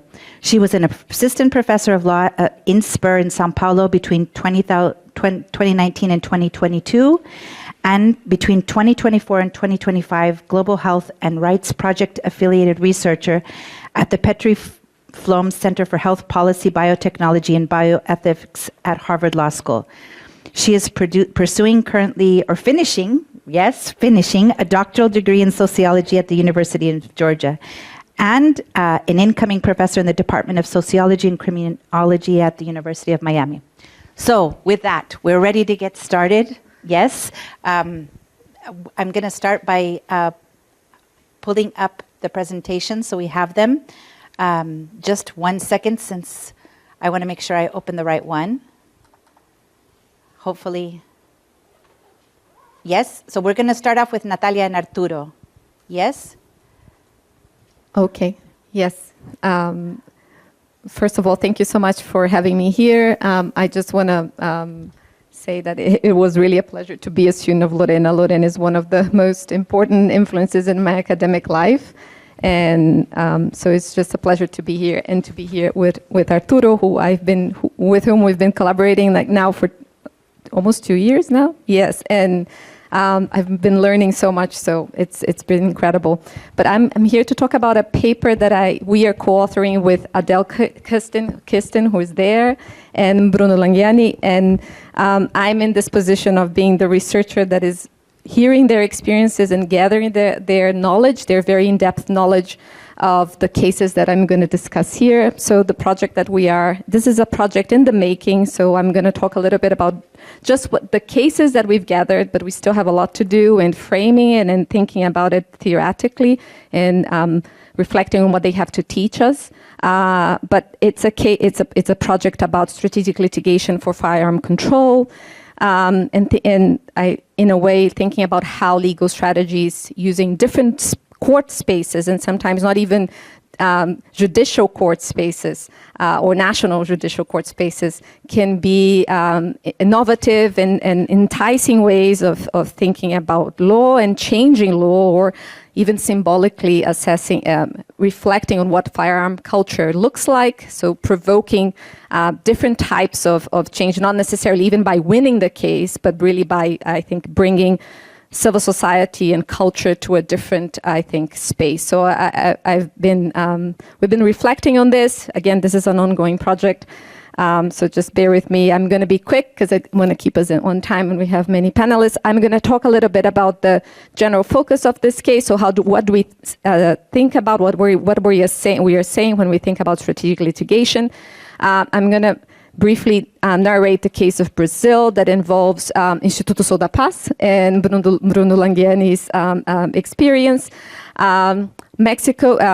South African's case, but I am speaking here as a humble student of Adele. She is the driving force of this case, so I'll probably enlist her to talk a little bit about that during the Q&A if we have time. And then Arturo is going to talk about the Mexican case and the American case as we go and reflect on the general, I think, mission of strategic litigation and its challenges.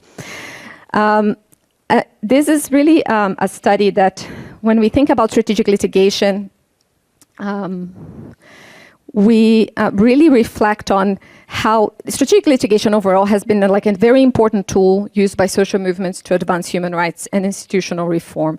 And scholars have documented how courts have been used to push systemic change in areas such as right to health, reproductive rights, housing, indigenous rights, and environmental protection. In many of these areas, litigation has served not only to obtain individual remedies, often that's rare, but also to transform institutions and public policy in other levels, right? Like to think about debate, symbolism, conceptualization, labeling norms and problems as problems of rights, as problems of human rights, as problems of people. However, when it comes to firearm regulation, strategic litigation remains relatively understudied as such a phenomenon, especially outside the United States. So most of what we know comes from strategic litigation in the US and in this space of firearms, and before PLACA, and now strategic litigation is the only avenue, and Arturo is going to talk much more eloquently about that than I can. This is somewhat surprising, I think, given the enormous global impact of firearm violence, particularly in countries of the global south, as we've seen and we are seeing throughout these panels. So in this project, we're examining 4 different strategies of firearm-related litigation, through cases in Brazil, South Africa, Mexico, and the United States. We choose to compare these cases through a framework derived by Glopin's litigation cycle, health litigation cycle. And it's a framework that allows us to describe litigation from the formation of claims stage to adjudication and broader social outcomes. This is the type of work that takes time, and you follow litigation through and gather as much qualitative information as you can. So that's one of the reasons why this is an ongoing project. But just to give you a general understanding of what is our analytical framework, we are conceptualizing strategic litigation as litigation pursued with the explicit goal of producing systemic legal and institutional change, not just individual relief. This does not mean, what this means is being successful in court is not necessarily the end goal. At times, strategic litigation involves piecemeal contestation, aiming at long-term formal institutional change, such as I said, like really changing the legal and political language or the social symbolism or perception around the problem, labeling things differently, naming things specifically, calling attention to a current issue. At times, as Arturo will discuss, it really represents the last resort when all the other avenues are blocked or pathways are difficult to navigate. So it has many different uses for social movements, and the long literature on strategic litigation has shown us that it is a very alive, it's a very lived and alive process, right? For this project, we selected cases that we see as paradigmatic in the sense of currently paradigmatic, in the sense they are thinking creatively on how to navigate these blockages, these complicated pathways of firearm control legislation reform. So we also know that these are countries with a very high burden of firearm-related violence, firearm-caused violence. So these countries are very, I think, paradigmatic as places where the problem really lies very clearly, very numerically clearly, but also because these cases that we are going to discuss together, show different legal strategies, right? So they're presenting kind of a menu of what social movements can do creatively when they are trying to address this problem that, as we said as we've seen in the formal panel, and we've been discussing here, it's so hard to address. One of the many reasons is because the normal pathways for social political change, which are our democratic institutions, are really hard to access, or to have your voice heard, or have your voice heard with consequence. So I went through this. Our case selection. Sorry, I'm not good with slides. I should be, right? But I'm not. But this is the table that I want to show you. These are the 4 cases that we are looking at. These are all cases in which civil society was either the main driver or was heavily involved as the first one. And they are also cases that are navigating different court systems I think in a very interesting way. So the first case that I'm going to talk to you about is Brazil. So Brazil, I think, provides an example of strategic litigation aiming at preventing deregulation of firearm control. So it's not really about pushing for some form of change or regulation, but it's really preventing that what we have is not lost. And so what this case, I think, is really thinking about is using constitutional and administrative review to keep things as they are and strengthen them. And I think that's a very interesting case in that sense. So during the administration of President Jair Bolsonaro, as many of us here in the room know, several decrees and regulatory changes were introduced that significantly expanded civilian access to firearms and weakened oversight mechanisms governing the production, marketing and tracing of firearm and ammunition, and tracing of firearm ammunition. So these reforms really occurred despite Brazil's existing statutory framework, especially the disarmament statute. So one key episode involved in the revocation by a general in April 2020 of 3 army ordinances that had been adopted only weeks earlier to strengthen the marking, identification, and traceability of firearms, ammunition, and other controlled military products. These rules were really designed to facilitate criminal investigations and prevent the diversion of weapons into the illegal market. And we know that the illegal market is such an important part of firearm violence in Brazil. So the revocation really weakened that moment, right, when you are trying to prevent firearms to get out of your formal way of controlling them and your formal space of purview of surveillance. The revocation occurred through the Portaria Colog 62, issued by the Army's Logistic Command. And then it really motivated civil society organizations together with other, just to say this is part of a broader context of litigation. So this is one example of what Instituto Sou da Paz and other civil society organizations were like pushing to against this deregulation or dismantling of regulatory frameworks that we had then. So this revocation, later investigators indicated that the decision to revocate lacked technical or legal justification and really left Brazil without clear rules for firearm and ammunition marking and national tracing systems for nearly 2 years. This case was brought to the Court of Accounts, which is a federal body which is a mix between the legislative and the executive. It's a weird institutional structure that we have, but really that mostly from the legislator that oversees how the administration is conducting its administrative and fiscal policies, and if it's following constitutional and administrative law mandates. And the Federal Public Prosecutor's Office took this case to the Court of Accounts and requested an investigation before the court. And the prosecutor was already inquiring the legality of the revocation of these ordinances, but a central piece of that was made, a central piece of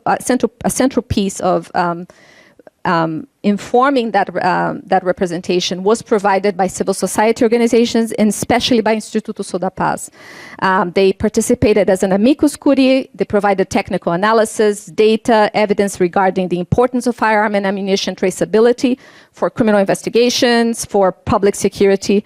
And they also worked with journalists and media outlets to bring attention to the issue. So there was like a very robust civil society work in this somewhat even obscure space of control and administrative control, right? It is not like overly broadcast and seen in the news, as for instance the Supreme Court, our Supreme Federal Court that is always there, or even state courts, right? Like it's a space where, and really questioning an ordinance, a decree, like something small that doesn't seem so important, but that it was being surveilled and tracked, and that's I think part of the value of having civil society organizations that are really specialized into the topic, because they're going to trace even these little changes that might have a very that might be very consequential to the larger scale of regulation. So this, at the end, the Federal Court of Accounts examined whether the Army's decision to revoke the ordinances constituted a misuse of administrative authority, and the court's technical staff concluded that the decision represented a gross error and a deviation from administrative propriety and transparency. So it was like a successful case in that sense. We are now thinking about like how that, I think, builds into a larger civil society strategy and talking about that case. And the second one that I want to talk about is the South African case. So while the Brazilian case, I think, illustrates how civil society can use administrative and constitutional oversight institutions to prevent regulatory backsliding, the South African case really shows how strategic litigation can mobilize collective claims by victims to address systemic failures in state firearm management and challenge the policies as they are and pursue their improvement alongside reparations. And I think that's an important, this is really a beautiful case, the case in South Africa. It's still in the making, it's still at an early stage, but just I think the thought process of putting together how this could look like and should look like. I know that involved a lot of work, and Adele can talk about that at some point, but it also, I think, involves a lot of legal creativity, and this is something that I think we want in civil society mobilization when it's pushing things through legal systems, right? So following the passing of the Firearms Control Act that Adele explained in the first panel in the 2000s, several policing initiatives, including firearms amnesties, confiscations, and destruction programs, have been shown by the literature to lead to significant decline in firearm homicides. Despite, South Africa still holding one of the highest numbers of firearm-related homicides in the globe. But it was an important act, still is, like the Disarmament Act here in Brazil, right? Like we're still champions of violence, of firearm-related violence, but these acts are extremely important and they have impacted the numbers, or at least we want to think about that, we want to showcase that. So as in Brazil, one of the big problems is not really only the formal market of civilian gun ownership and trade, but it's also the illegal firearms market. And it's one of the major drivers of firearm-related violence, particularly weapons that have been diverted from state custody. And this is where the case starts, where like the Prinsloo gun scandal really triggers the litigation that Gun Free South Africa led. Between 2007 and 2015, two senior police officers diverted more than 2,000 confiscated firearms firearms from police storage facilities. These firearms, they were supposed to destroy them, and they diverted them into the illegal market. These weapons were sold to gang leaders in the Cape Flats in the Western Cape. And then an investigation later on, the Project IMPI, or later known as the Guns to Gangs investigation, traced these firearms back to police storage facilities. And through ballistic evidence, this investigation was able to link these firearms to more than 1,000 murders and numbers other violent crimes. So many of these firearms remain missing and likely to continue to circulate in illegal markets. Gun-Free South Africa and Adele launched in 2023 a class action lawsuit against the South African Police Service. And that includes the Minister of Police, the National Commissioner of Police, and several provincial commissioners of police.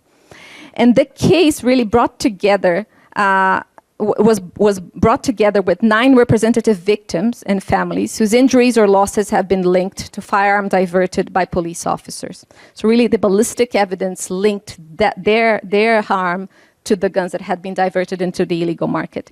And the litigation is currently at the class certification stage, so they're forming the class. This is not really a litigation that has fully started. We are like trying to, they are creating the class, the design of this class action.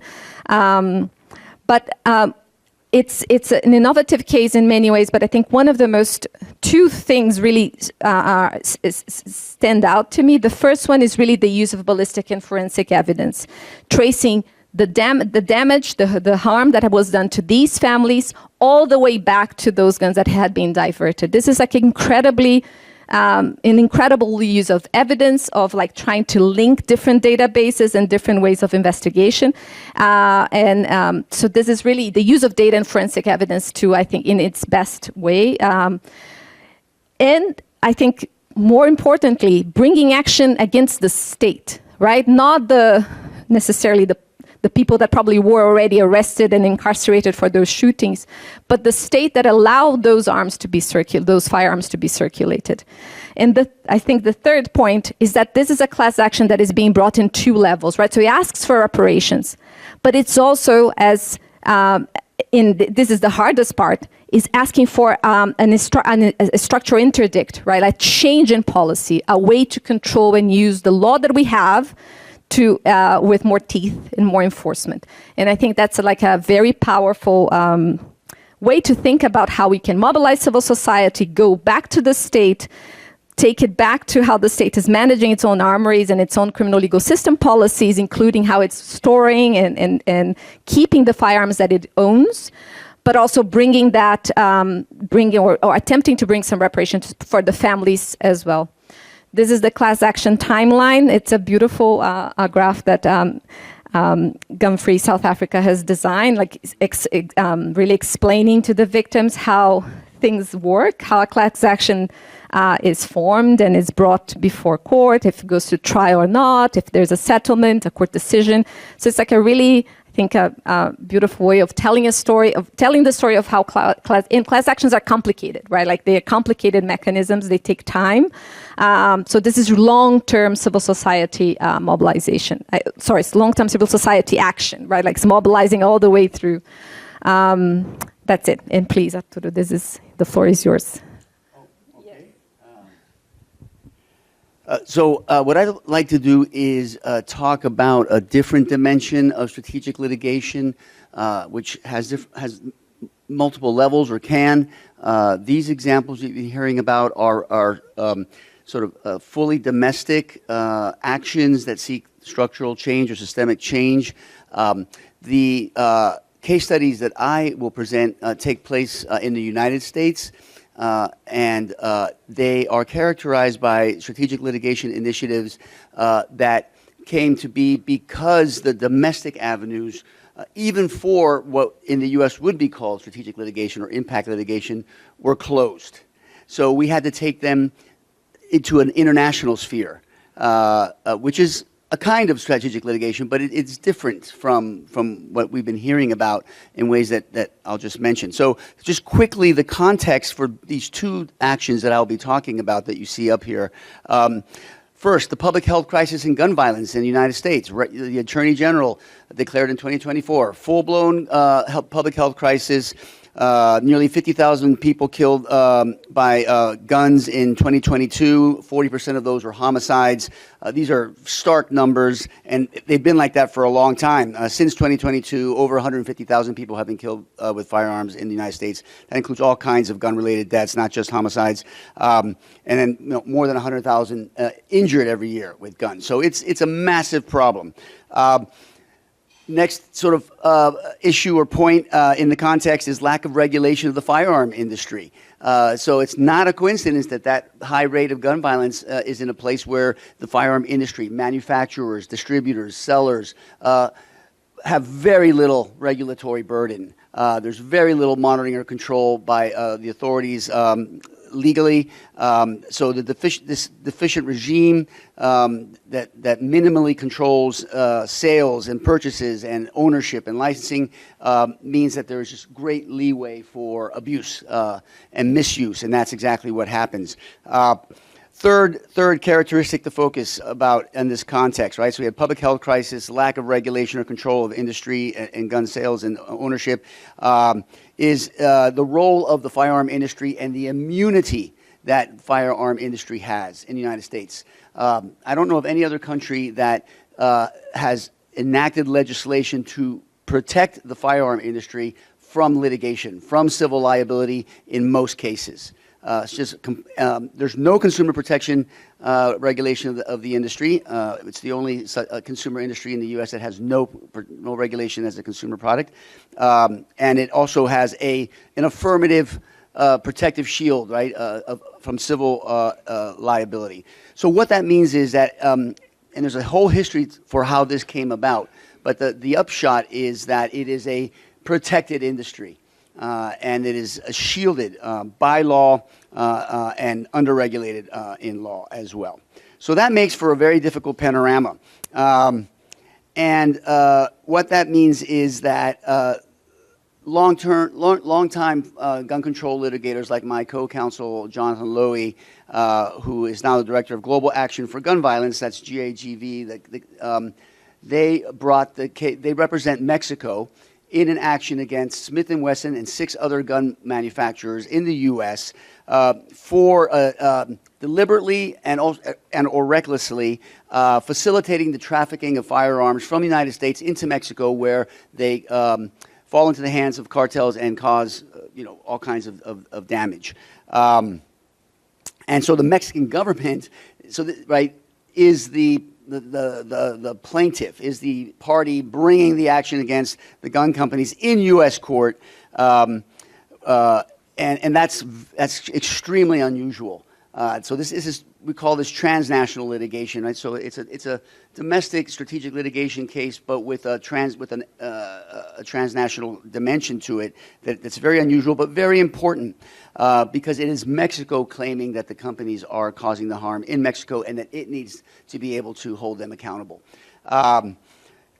Very interesting case based on sort of a theories of aiding and abetting the unlawful sales and distribution of arms. The manufacturers are essentially complicit. It went up and down in the courts, ultimately reaching the U.S. Supreme Court. And I can't stress enough how surprising it was that the case got that far, and the impact, just from a sheer media and social kind of perspective, to have a case brought by Mexico against gun companies reach the Supreme Court and be argued at the Supreme Court.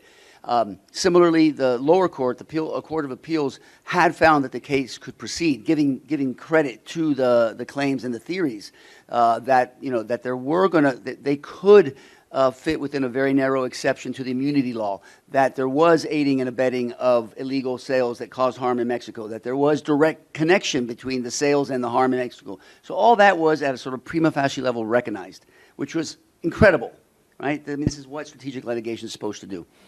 The Supreme Court ultimately decided that the case they found that it could not proceed, that they could not go further in the process because they disagreed with the lower court and said that there hadn't been sufficient grounds to find aiding and abetting. So it's a threshold requirement in how you plead cases, very technical, but it all comes down to credibility, right? Do you reading this allegation of aiding and abetting illegal sales think it's credible, realistic enough as alleged? Lower court said yes, Supreme Court said no, case was thrown out. But it opened the door. Make no mistake, it opened up a door in people's minds to the fact that these cases are there, these harms are there. And in fact, there is a pending action, this isn't in the study, but it could be, against distributors directly. There's a case pending against 5 distributors in Arizona. So there's no aiding and abetting here. They directly made the sales. So this case, has real potential to go maybe even further than the last one. So that's the Mexico versus Smith & Wesson case, transnational case because Mexico, the country, is the claimant party there. A different kind of strategic litigation initiative is the one reflected in the Oliver versus United States case. So that case involves a family victim of a mass shooting that occurred in 2018 in Parkland, Florida. Right, a shooter walks into a school armed with a semi-automatic rifle, kills 17 people, including Joaquin Oliver. The Olivers, his parents, our clients, have limited recourse. They are essentially barred by law from bringing an action against the gun manufacturer through these different laws I was referring to a moment ago. And so we bring this case against the United States on 2 grounds. One, a failure to prevent the mass shooting. Under international human rights law, there's a duty to prevent foreseeable harm. And unfortunately, mass shootings in the U.S. are foreseeable for many reasons. And then when such harm occurs, the state, the government, is under a duty under international human rights law to provide redress, proper reparations for the harm that it did not prevent. And the case is premised on the fact that it neither prevented the shooting when it could have, and it also has not allowed full remedies because you can't sue the firearm companies. At least not they can't, right, in their context.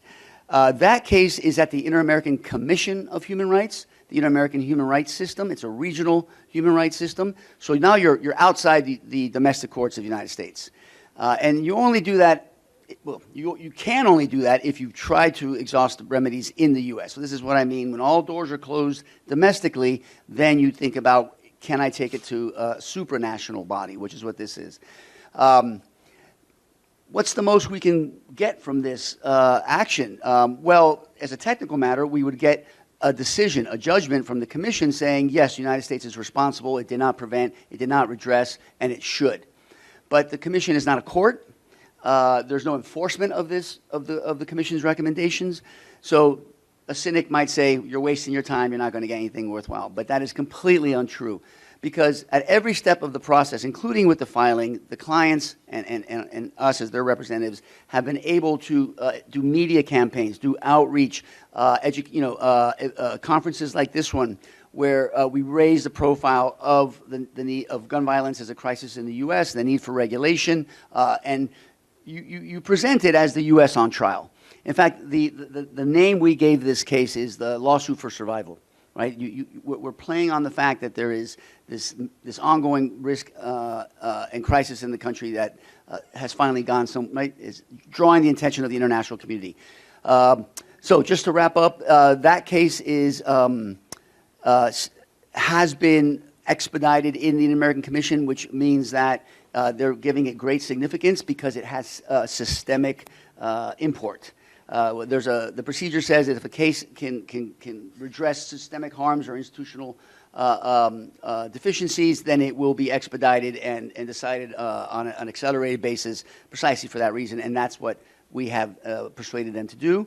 We're probably going to have to wait another year or two for a decision, but the clients, the Olivers, for them, this has been a success already.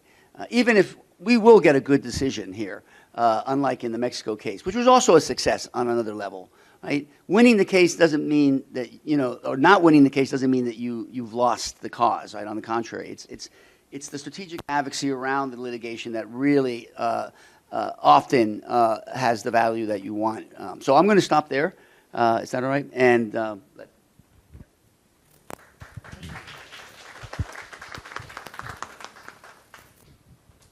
Thank you so much, Lorena. Good afternoon. No problem at all. So thank you very much for the invitation. It's a pleasure to join you in this meeting of the Lancet Commission on Global Violence, Global Gun Violence and Health. And it's also a pleasure to join my colleagues and partners in gun control from Fórum Brasileiro de Segurança Pública, Sou da Paz, and my partner in gun control in the ministry, Carolina Taboada. So after almost a decade working in the civil society here in Brazil, I was invited to join the Ministry of Justice and Public Security in 2023. And since then, I've been working with my colleagues to reestablish responsible gun control policy, addressing the major setbacks we faced in Brazil, notably between 2019 and 2022. So let's check if it's working. So I want to start by highlighting a few guidelines, main guidelines of our gun control policy in the past years. And I also want to share some promising results. I think it's important to end the meeting with some hope and a few reflections on the future of the gun control policy from this policymaker perspective. So, of course, that gun control violence challenged Brazilian public security and democracy for decades. And it was precisely because of this that we have a massive mobilization of Brazilian civil society for the approval of our gun control legislation in 2023. So here we have a few pictures of the late 90s and early 2000s. The first picture is we can see some shoes of the gun violence victims that were brought to by their families to the National Congress. And the second picture is one of the main demonstrations that were held in the capitals of Brazil. Here's, if I'm not wrong, the one in Rio, and we brought together some TV stars to the demonstrations. And it's important to highlight that the approval of our Disarmament Act was followed by a huge buyback campaign. So more than 400,000 firearms were handed over at that time during less than 18 months. And we can say that after this approval, in the years following the Disarmament Act, our efforts of the Brazilian society, but also of the government, focused on its effective implementation. So we were worried about how we could implement our legislation. So we were looking, for example, on how to improve stockpile control, thinking mainly about police and security forces and also private security companies. And we were thinking about, for example, how to strengthen our ability to trace seized weapons and ammunition, understanding that this was very important to, for example, reduce illegal trafficking and to increase our homicide clearance rates.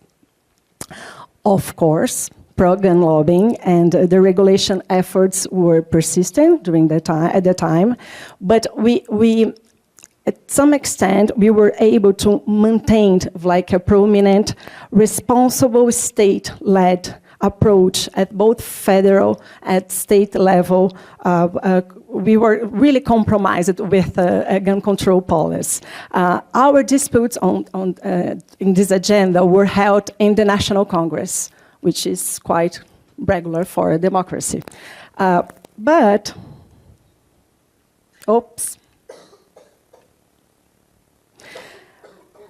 this dynamic shifted in a lot from 2019 and 2022, when federal government led regulatory changes that drastically expanded civilian access to large quantities of weapons and ammunitions, lifting restrictions on high-caliber weapons that were once reserved for defense and security forces, for example. And to give you a sense of scale, we had almost 1 million firearms registered in less than 4 years, nearly tripling the figures we had in 2018. Well, so we can think that the challenge of gun control that was already a huge one became monumental. So we needed, so in 2023, the government changed, and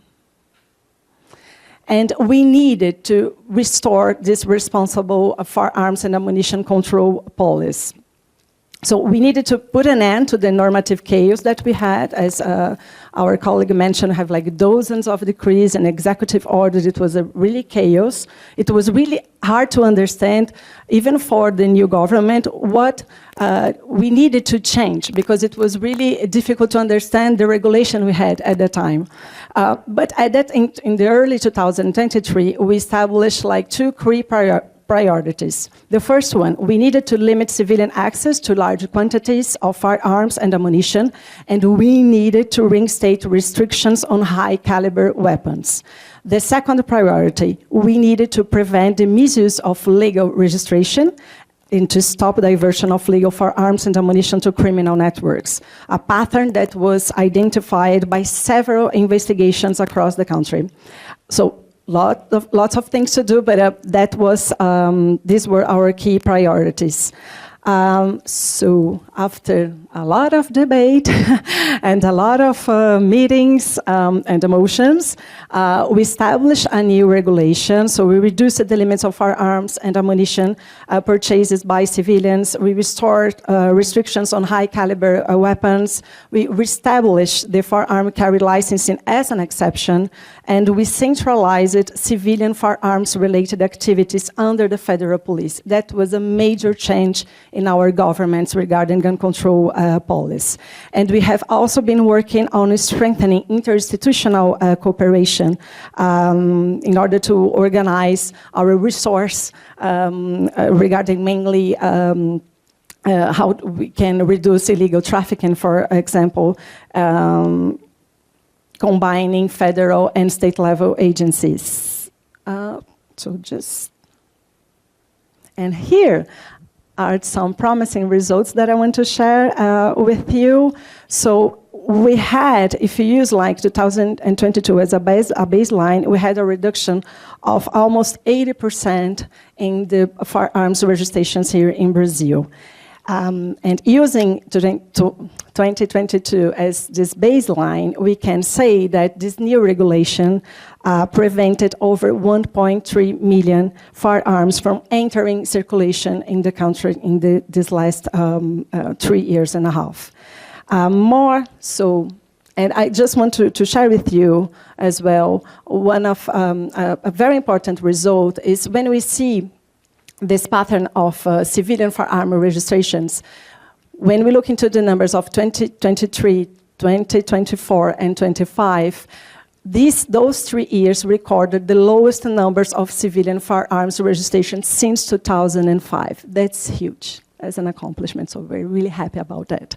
The challenge is huge, but at least we have some promising results. And a more recent development of this restoring a responsible gun control policy was the establishment of the National Network Against the Trafficking of Firearms, Ammunition, and Explosive. And this network brings together the Ministry of Justice, the Ministry of Defense, and the Ministry of Finance, and also state police forces in order to coordinate our efforts and resources in a more effective way in this agenda.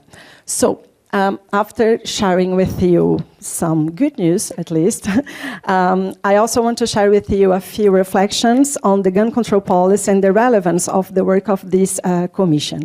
We can say, of course, that gun control policy has never been an easy one. This debate has never been easy. But I take the risk of saying that from the policy-making perspective, today is even harder and less funded than it was 20 years ago, this agenda, this gun control policy agenda.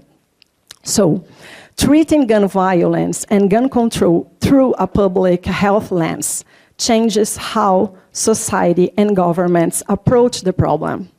we can think about at least 3 dimensions. The first one, the public health lens, allows us to focus, for example, more on prevention. So how can we intervene in order to prevent risk factors? How can we look at a specific group? So gender-based violence, mentioned earlier today, child and youth protection as well.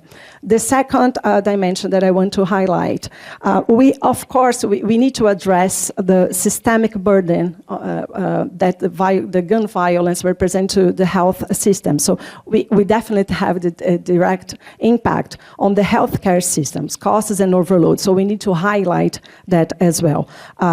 We also have all the impacts regarding, for example, emergency care units, overload, long-term rehabilitation, mental health, thinking of the impact of the PTSD, for example, but also the trauma of victims and survivors that we need to address, suicides as well. And the third dimension that I want to highlight is that when we bring together public health and gun control policy, we can, to some extent, depolarize, let's say, the debate. Now, when we frame gun control as a health policy, maybe we can change focus to scientific evidence, data, and preserving life. And we could reduce this abstracted discussion about individual liberties that sometimes are not the best counselor for gun control policy. And we could have like a more pragmatic debate about reducing mortality and trauma of victims and survivors. So I do believe that bringing together gun control policy and gun violence and public health can be a more appealing and sustainable path forward. So thank you so much for your work and the Commission. Thank you, Michelle. And actually, it fits the end of where you finished fits very nicely with what Natalia is here to talk to us about, because part of her efforts is she's going to be talking about some very important work that they've done to try to communicate better what are the costs to the public health system of armed violence. So I am now going to just 1 second open up Natalia's presentation. Yes? Natalia, yes, now? Do you see it? Probably this first one. Okay. Okay, thank you. I'll speak standing because this way I gain 1 centimeter of extra lung space, which is still insufficient, and you see that my breath will still remain short. But with your comprehension, we will reach the end of this presentation. So really quickly presenting Instituto Soda Paz. I don't think in this format. It does work. So Soda Paz is a Brazilian NGO, and our work is based on developing research, new public policy solutions, and mobilization, both with the wide public and with targeted decision makers, including federal, state level government, and litigation efforts, as it was already presented. When we talk about armed violence, Instituto Soda Paz has a wide range of products. We have a path of work that focuses on profiling and tracing the origin of arms used in crimes and analyzing new dynamics of arms trafficking, the impact of those arms in police violence, in arms trade, and on specific population, for example, on women, on black and brown population, and also the mobilization efforts with several surveys and public campaigns. But of course, our focus here is to talk about the health system costs. Soda Paz approaches the armed violence through the lenses of the health system. For several years now, it was already mentioned in the previous panel, so I'll pass through it really quickly. The violence is among the top 5 causes of mortality in Brazil and the leading cause of wealthy life years lost due to premature death and years lived with reduced capacity. Firearms are used in 71% of violent deaths in Brazil, so it's really above the global average use of firearms in violent deaths. And there is a high lethality, so in the cases in which the dynamic is mostly an aggression, the lethality is estimated in between 60 to 70%. And the analysis that we are going to present is the framework as the federal government is spending with hospital treatment for people wounded by firearms in the year 2024.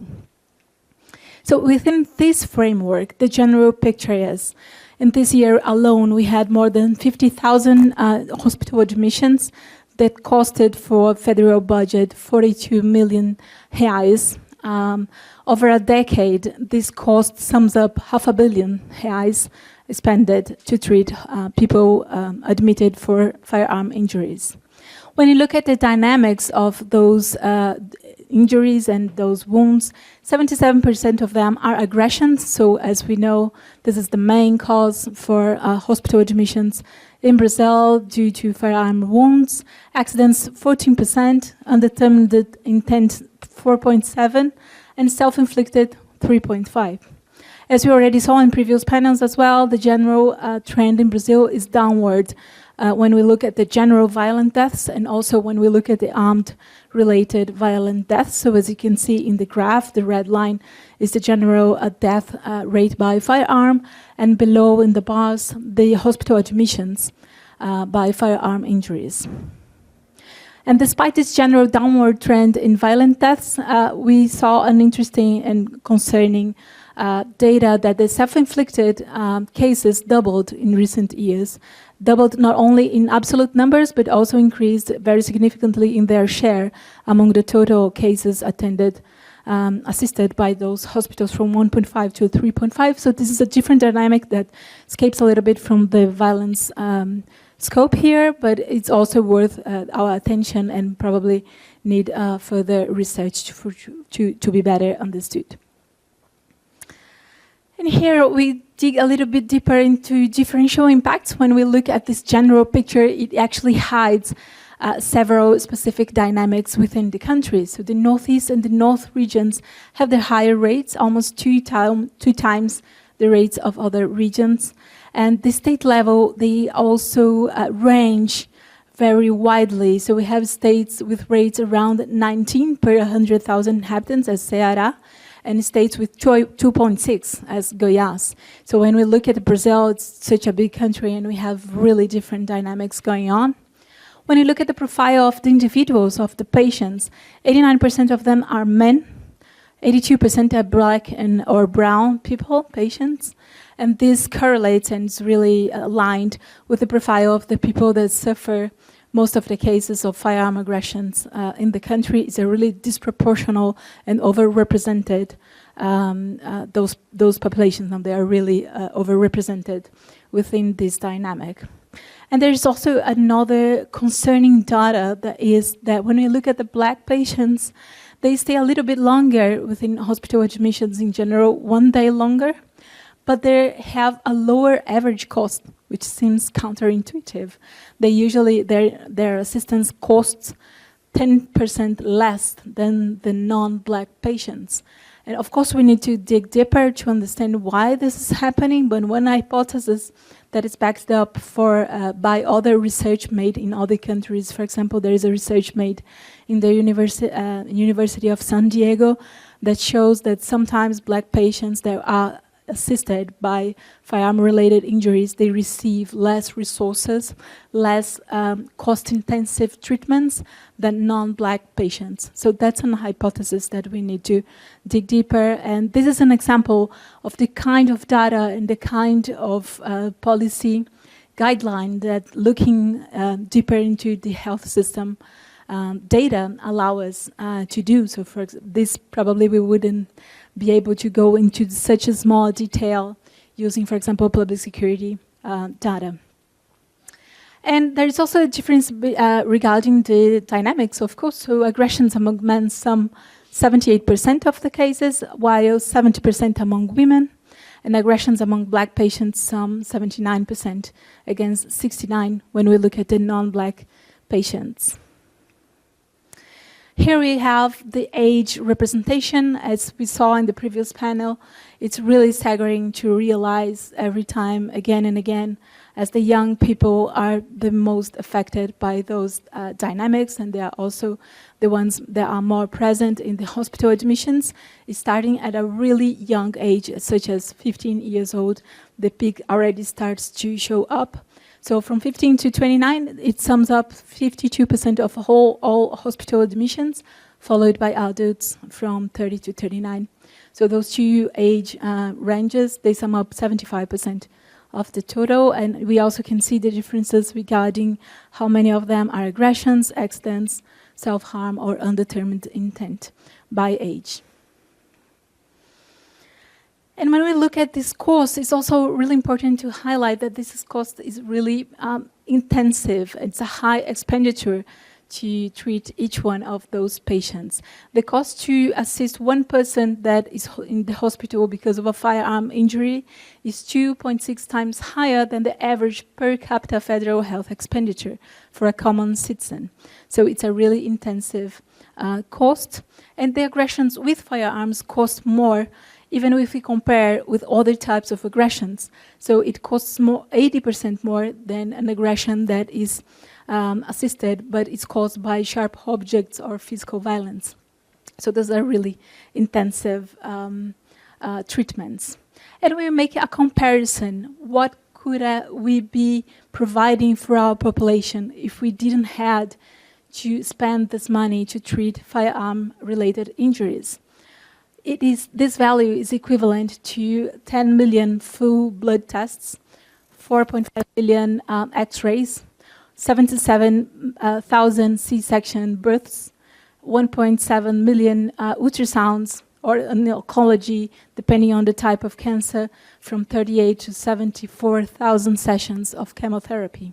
So these types of comparisons really help our population and our policymakers to understand and to make it much more concrete how those costs are impairing our population access to preventive medicine and to positive care and to a better life quality. Of course, those costs, they are not major costs when we look at the entire budget of the national health system. So those costs, they are not, a majority of the total, but they are really representative, and they have this impact into making the correlation between armed violence and the health system much more concrete and appealing for society. And of course, we have all the compounding costs that are not summed up in the amount that we are showing here. So we know that healthcare units that are placed in vulnerable areas have a high flow of emergencies, which is really stressful for the personnel that works there. They are vulnerable to experience shootings, to threats. So sometimes they are threatened to do not call the police or to do not formally notify that case, which is mandatory. They even have rescue attempts. So someone that is being treated by an injury will be rescued by a partner, by someone from the same group. So all of that is really disruptive of their work. This also prevents health workers' circulation in this community and impairs the population access to health in that unit, in that space. So for example, if you had a doctor appointment or a scheduled surgery, or if you were going to get a vaccine that day and the unit is closed, or there is a shooting, or the whole staff is dedicated to attend several emergencies, your surgery will be canceled, you won't get the vaccine, you won't get your doctor appointment that will be rescheduled for 3 months further that date. So it also impairs the whole population access to health in that area and increases the professionals' stress and turnover, again, impairing the population access to professionals in that area. And what we see is many times this scenario ends up depending on individual strategies from the professionals themselves or from the local managers on how to deal with that. So if there's a shooting, what is the protocol? I mean, sometimes the local manager decides himself what to do. And we don't have the creation of full protocols, national public policies on how to deal with those situations.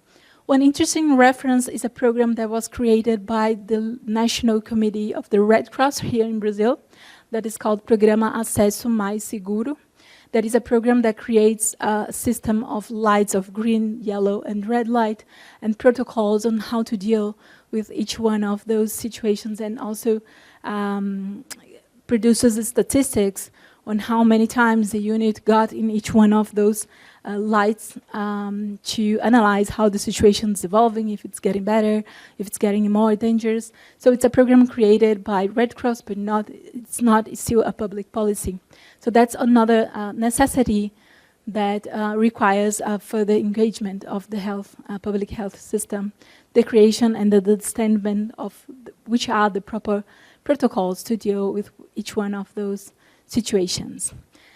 We don't have national data on those situations, so we don't have formal and official data, but data collected from Rio de Janeiro alone accounted that just last year, health units closed more than 500 times due to lack of security. So it's really an important, it's not a rare event, it's a really common and daily event in some places of the country.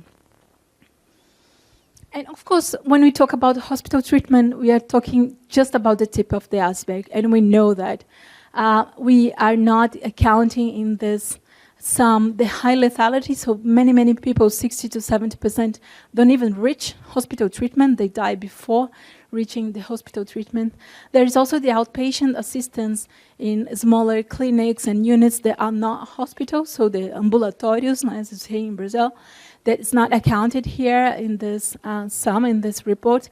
The resources diversion, as we mentioned, so all those resources used to treat firearm injured people, and of course it needs to be placed in it's a necessity, it needs to be invested in that, but it could be diverted to more preventive or positive care for our population. The staff stress and turnover, as we saw, healthy units in secure enclosure, and there's another one that is a really big cost that's not included, that is the psychological and physical rehabilitation of these people.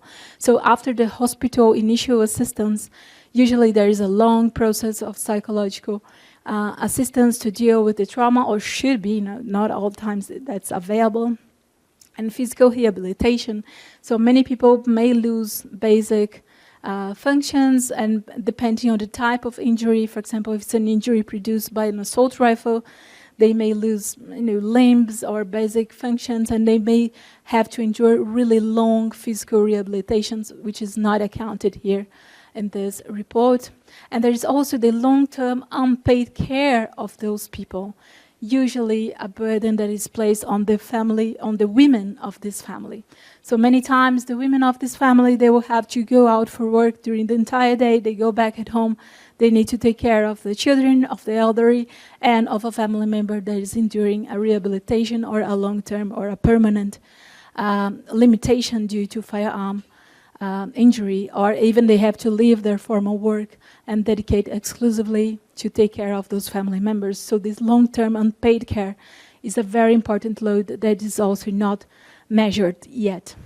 And of course, the lost opportunities. So this person is hospitalized, he may lose jobs or educational opportunities for a long time. And here we're not even talking about the burden also over the social assistance system, over the public security system, over all the systems that will end up being called to intervene into this process in different moments of this timeline.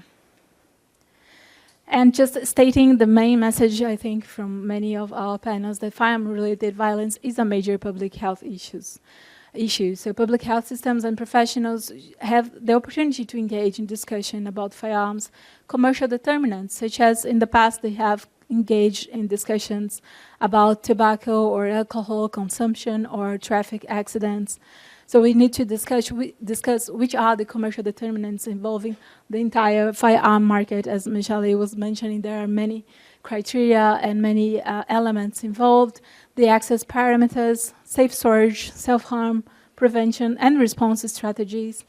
and the national system, SUS, national health system in Brazil, already recognizes the major impact of violence on men and other population-specific health plans. So we already have this open opportunity to improve the engagement of the system with this topic.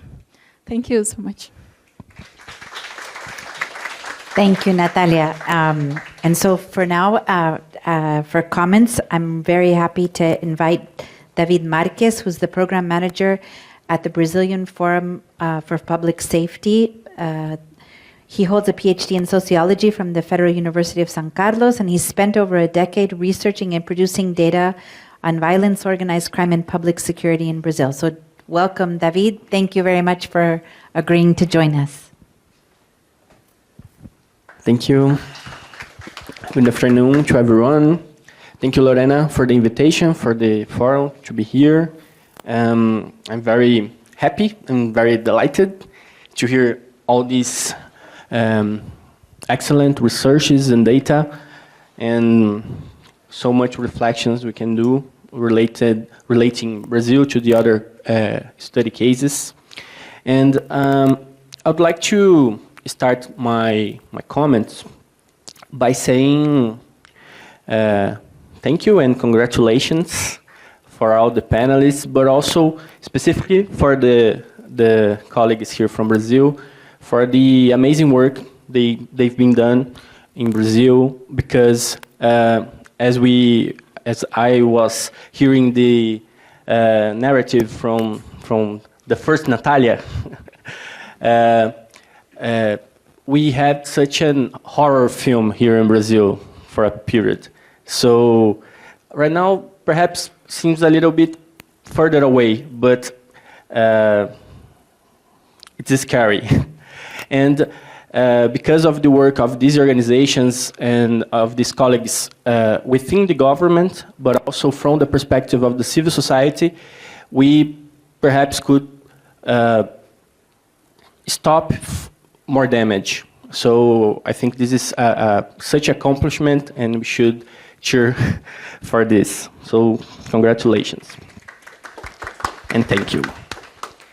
Also for the colleagues talking about the other cases, I found very interesting the pathways you show by telling us, sharing with us other experiences. So, trying to dialogue with presentations and with the proposals, I would like to ask a few things for each of you, and for Natalia Vasconcelos. We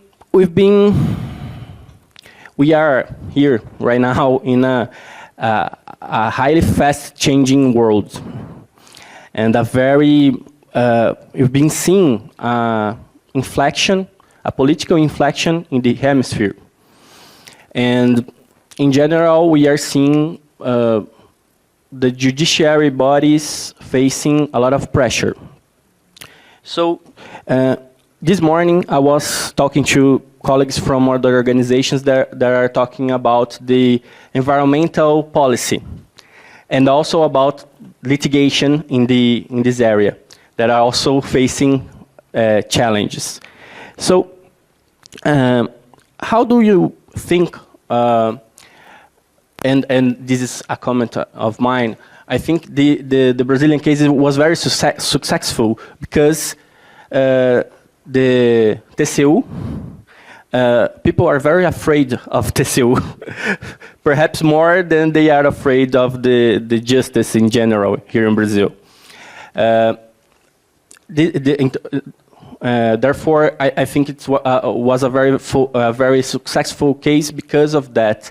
But do you think we can still dream of pursuing successful cases in policy, changing policies on the judiciary in times like these? And for Michele,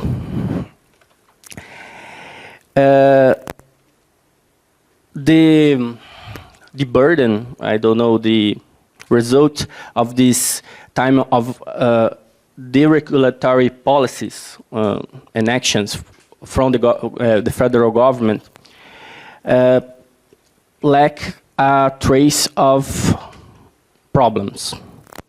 Since 2017, we've been seeing an increase about 240% in the civilian-owned guns in Brazil.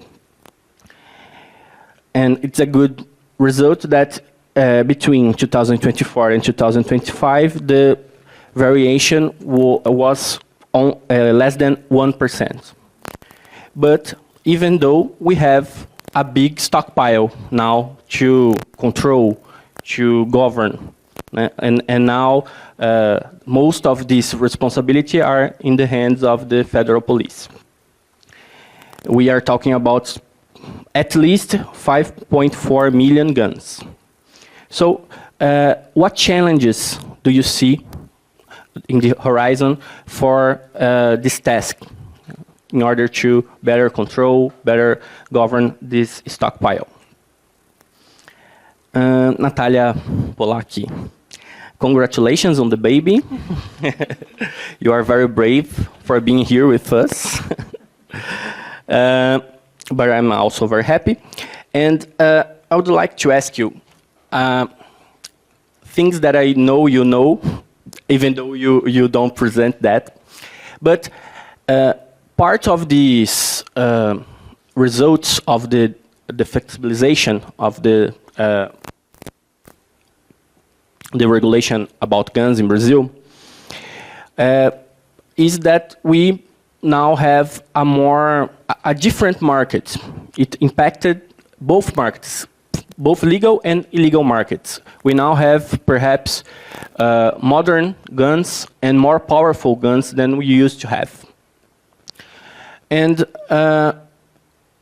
what are the challenges to improve the capability of state, both state level and federal level, to build better tracing systems, to fight the firearms that are in the hands of the criminal groups, for example? Do you believe that authorities and institutions are convinced that focus on the guns are a better way to win this fight or try to win this fight? Or perhaps they still think prefer to fight the youngsters and the drugs? What lacks in order for us to have these better tracing systems? And at least for Arturo, I found very interesting the Mexico case. And I was thinking, do you believe that for us in Brazil, we are facing a designation of two major organizations, criminal organizations in Brazil, PCC and CV, as terrorists by the US government? Do you think we should or we could pursue an international or transnational litigation action against the US fabrics or producers of guns in a case like this? Because if these organizations are terrorists, so some US companies are selling weapons to these terrorists. So we know a little bit in Brazil was talked about it during this period of will US designate these organizations like terrorists or no? But I don't believe we gave more depth to this discussion. So what are, maybe you could share some thoughts about that with us. Thank you. Thank you so much. This is a really difficult question. And I'm just going to offer very tentative thoughts on like whether judicial bodies or courts are good spaces for social change. I think this has been a question of the field of like thinking about human rights litigation or constitutional rights litigation forever, right? Like we are always challenged, like as somebody who has been studying, like especially right to health litigation for many years, we never want to take things to court because judicial bodies are not good policymakers. They are very, they are going to reduce a polycentric case into a two-party problem.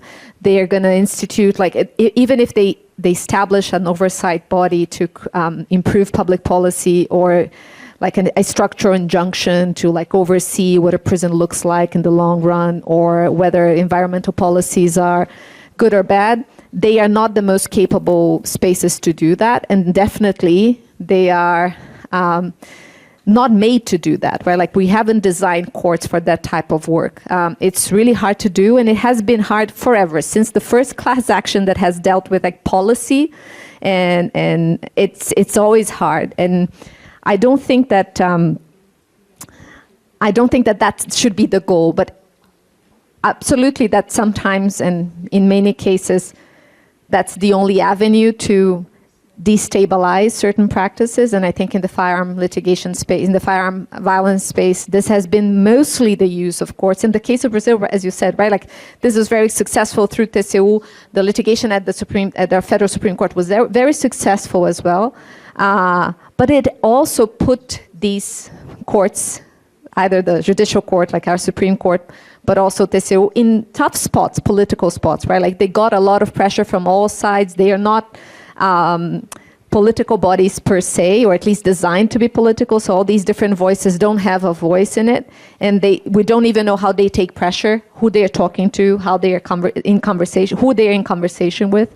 These court systems are known to be difficult spaces to trace how they make decisions, despite the fact that they really justify here in Brazil and publicize and broadcast everything that they do. So I think that that's just the premise that I come from. And having studied health litigation for many years here, I know that courts are not the best space, and we don't want to do policy reform through judicial systems. But yet, sometimes that's the only space and the only avenue. The way that I see this, I think maybe Arturo even can help me out this. The courts haven't been useful now in the United States for a long time in changing the way that things are working in the gun control policy, or just in very specific cases and moving things slowly, right? Maybe, yeah. It's more complicated. It's not so clear-cut. Yeah. For the most part, you're right, no. Yeah. But there are some glimmers. They push back a little bit sometimes. It might be that's going to be our future, that we are going to be using courts in this more not as we've done this far in terms of advancing human rights, which is just general using courts to push all the entire reform through the court system. You want to reform how young child education happens in the state of São Paulo, file a class action before the state court of appeal and the state court, and the state court of appeal is going to oversee the entire system. I don't think that this is the reality right now. I don't think that courts want to do that right now. I know that they know that this is really hard to do. I think they have a hard time getting to that debate. And I think what is happening here, at least in Brazil, is that the Supreme Court has done a job in redesigning itself even to push those overseeing policy activities into the National Council of Justice. So everything that they used to do at the level of constitutional judicial review and let's do things through the court system, they are pushing all those policy conversations into the National Council of Justice that out of a sudden expanded its capacity to do policy making, and it's in conversation with all the other policymakers. So it became a different policy arena even. Where you're talking to the judicial bureaucracies and the judicial elites and the legal elites, right?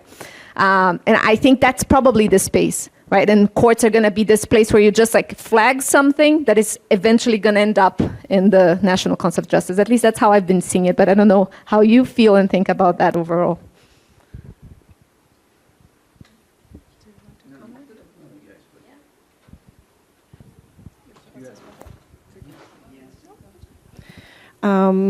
So, David, regarding our stockpiles, I would say that if it's not one of the major challenges, it is the major challenge that we have. Even when we think about our regulation, it was the most difficult subject. Talking about the legal stockpiles. But I would say that and there was a lot of misinformation, disinformation regarding the management of the stockpiles when we were discussing the new regulation. So people were afraid that we will confiscate firearms in Brazil. So there was like a little bit chaos in the beginning of the debate. But I think that, so we started like last week, I think, the renewal process for the CACs, the sport shooters, collectors, and hunters. So this process started last week, if I'm not wrong, because we have and we have like a year for those owners to prove that they are using their firearms. And if they are not, we will need to find a way. They will need to sell those arms or hand over those arms. So there is a way to reduce this legal stockpile. There is also another challenge because, for example, it is important to have an increase for the budget for the buyback program. But it's not that easy to dedicate a budget for buying firearms from private owners. So there is this tricky part of this gun control policy. But regarding the illegal stockpiles, we do believe that working with within this new governance for fighting illegal trafficking in Brazil can help both federal agencies, but also state-level agencies, to improve their capacities to reduce illegal stockpiles in the country within this new national network, which brings together not only the Ministry of Justice and Public Security, but also Defense and Fazenda. So that was also a major change. So, but it's definitely a big challenge. But I want to highlight these two measures that we are hoping that will succeed in reducing illegal stockpiles in the country. Let's see. I just want to add one thing about TCU. We love TCU regarding gun control policy, especially because, as you said, people were afraid of TCU. So their recommendations, they have like a different, let's say, enforcement perspective and approach. So we do love TCU regarding the control policy. Well, trying to answer the two questions about the impact that we saw after the deregulation in the firearms that was seized, we actually saw a really fast impact. So after the deregulation that Michele mentioned, from 2018 to 2022, in 1 year or two, we already started to see a shift in the profile of the arms that were being seized because they were used in crimes. So within 1 year or two, we already saw a drop in the share, for example, of revolvers or shotguns, and a really strong rise in the amount of pistols and assault rifles that were being seized. And when we talk about gun control, many people know that the type of weapon also matters. So it's not about not only about the quantity, but also about the type. So when we have, for example, a robbery or an organized crime that has access to revolvers, they have a much lower shooting capacity. They are much slower to reload the gun. So all of that impacts in the dynamics of the criminal cases. And when we have larger access to assault rifles, that has a really important impact in organized crime on their capacity to exerce the territorial domain, to confront the police forces, to generate lethality. So the type of weapon also matters a lot. And we saw just within a year or two after the deregulation that exactly the same types of weapons that were accessible for civilians now, and the calibers that were made accessible for civilians started to appear within the criminal dynamics. So this flow is really rapid and integrated, and it's sort of intuitive if we think about that before this deregulation, for example, to access an assault rifle, the organized crime had to reach international arms traffickers, had to pass those arms through the borders with much higher risks, with much higher penalties if they got caught, pay in dollars. So it's a much more complex scheme to be put in place. And when we have this accessibility in the domestic market, all you need is a cousin without a criminal record that is available to lend his name and his documents to buy firearms and divert them for you.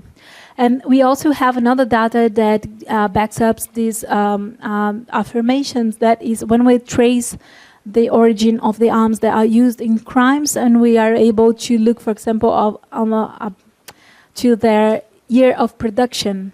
We are seeing an increase in the number of weapons that were produced in a time frame smaller than 2 years. So the time to crime is the expression. So the time from production to crime is 2 years or less. So this is a really strong evidence that probably this weapon was intentionally diverted, because of course we have cases of shooters or people that bought weapons for the self-defense and they were legitimately, they got robbed. They were, those arms were stolen and ended up in the criminal market. That happens. But when this time frame is really short, it's a really strong evidence that probably this diversion was intentional. It wasn't the product of a crime. So this talking about this really strong connection that, of course, doesn't eliminate the other sources of crime. So we still do have really important flow of arms coming from the United States, both entire weapons that comes especially from ports and airports, but also arms that are trafficked in pieces, parts and components and are assembled here or in neighboring countries and enter Brazil. So of course those dynamics still exist.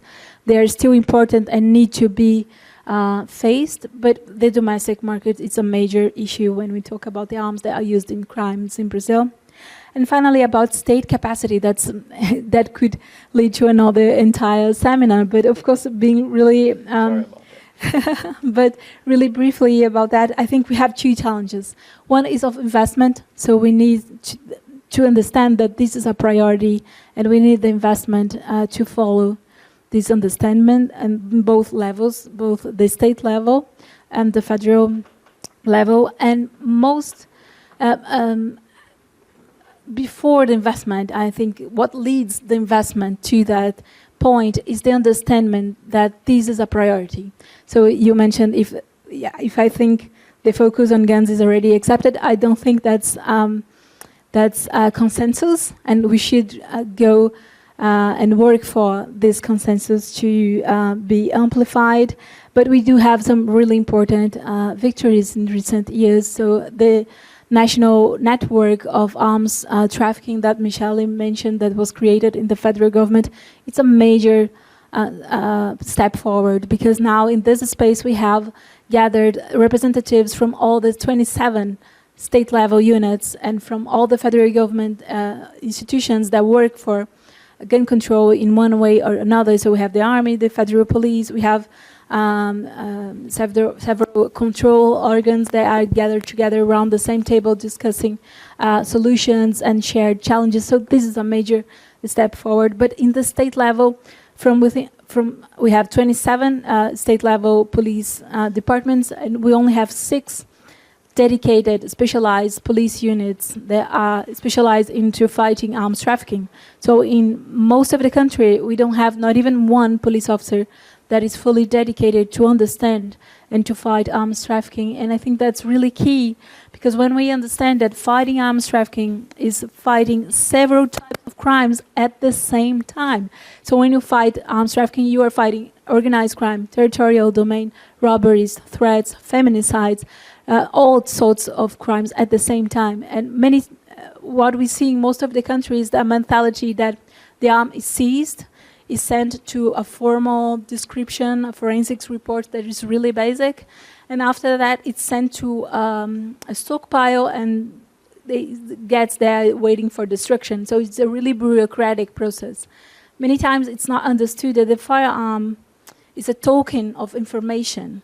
if you follow the life cycle of this firearm, you are able to access many information about the people, about the places, about the criminal dynamics that it got involved into.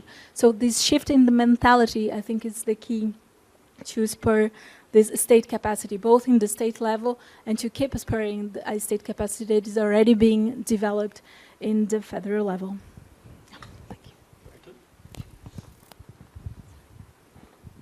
So you were asking about Brazilian cartels, criminal cartels that were you suggesting are receiving firearms from the U.S.? Okay, in the way that we were just hearing, and that have been designated terrorists, and whether there is an opportunity to bring some kind of litigation along the lines of what I was describing in that kind of setting, right? That was the question? Yeah. So, like the Mexico case. Like the Mexico case, good. Okay. So in theory, it could look similar. The Mexican cartels are also terrorist organizations, and the fact that the guns were being diverted to there, and in, I think it's 70 to 90% of the firearm deaths in Mexico are traced to where the gun is seized are traced to U.S. sources. So 70 to 90% of the guns used in gun crimes in Mexico are from the U.S. So the connection is very, very strong. Don't know that the connection is quite that strong here in Brazil, and that wasn't enough in the Mexico case. So while there are parallels, I would think if they couldn't find on even stronger facts and connections in terms at least of the traffic of guns, which is very clear. You have 200 to 500,000 guns coming over the border from the U.S. to Mexico every year, and again, 70 to 90% are used in crimes in Mexico, or the crimes, right? 70-90% of those crimes are committed with U.S. source guns, and still, was not compelling enough, and they couldn't get past this idea that manufacturers just weren't sufficiently aiding the distributors, right? In a way that was legally recognizable. They didn't look at the big picture or care about all of that. So that seems to suggest to me that it would be harder here. Just the distance. I mean, you're talking about the longest shared border right up there, or one of them. On the other hand, because once you're a terrorist organization, there are some laws that if this is a different kind of suit. This is not like the Mexico suit, but if if individuals and entities that support a terrorist group can be prosecuted in the U.S. for that. So if you could make a case against someone or say a seller or distributor that had a connection with the cartel, and therefore you could get them to be prosecuted, you could sort of try to get the authorities to prosecute. That would be a more likely avenue, trying to facilitate or promote a criminal prosecution for aiding a designated terrorist organization. But that would be a different kind of action, not a civil action for harm to victims, but more, giving evidence to prosecutors and convincing them to start a prosecution. Does that make sense? Yeah. Yeah, very much. So I don't know, Lorena. I would like to share a last comment, maybe, if I can. That is connected even with the other panels, because I remember the study that was mentioned by Marcus from UNICEF that shows that body-worn cameras worn by military police officers in São Paulo, this program could lead to a dramatic drop in the deaths committed by police officers here. And most of them regarding teenagers.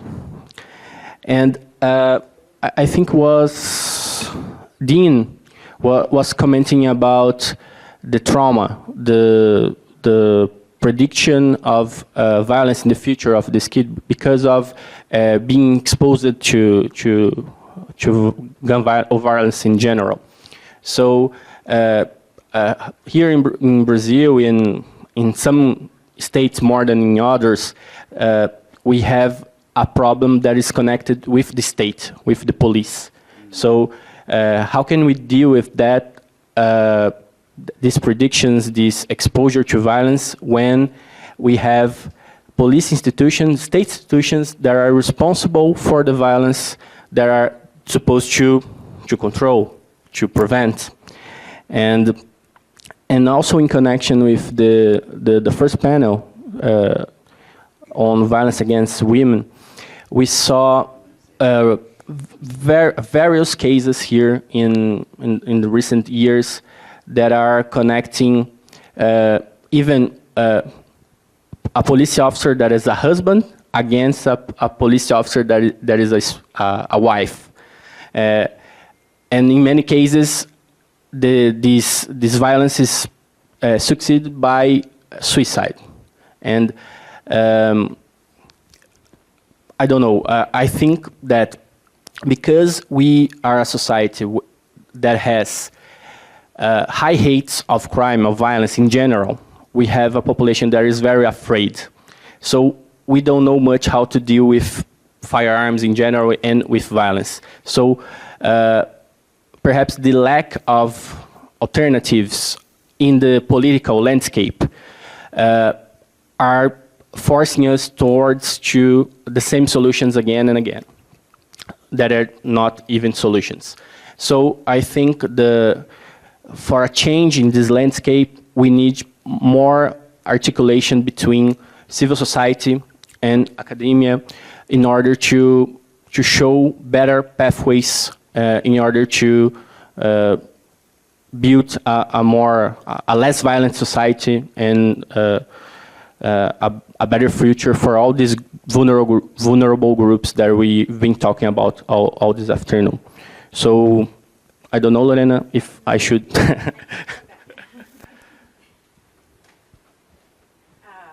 Thank you. Thank you. Thank you very much. I think we started this workshop, and we wanted to start this workshop to signal how much of an agenda that is alive, that is vibrant, that desperately needs academia, that desperately needs policymakers, that desperately needs civil society engagement.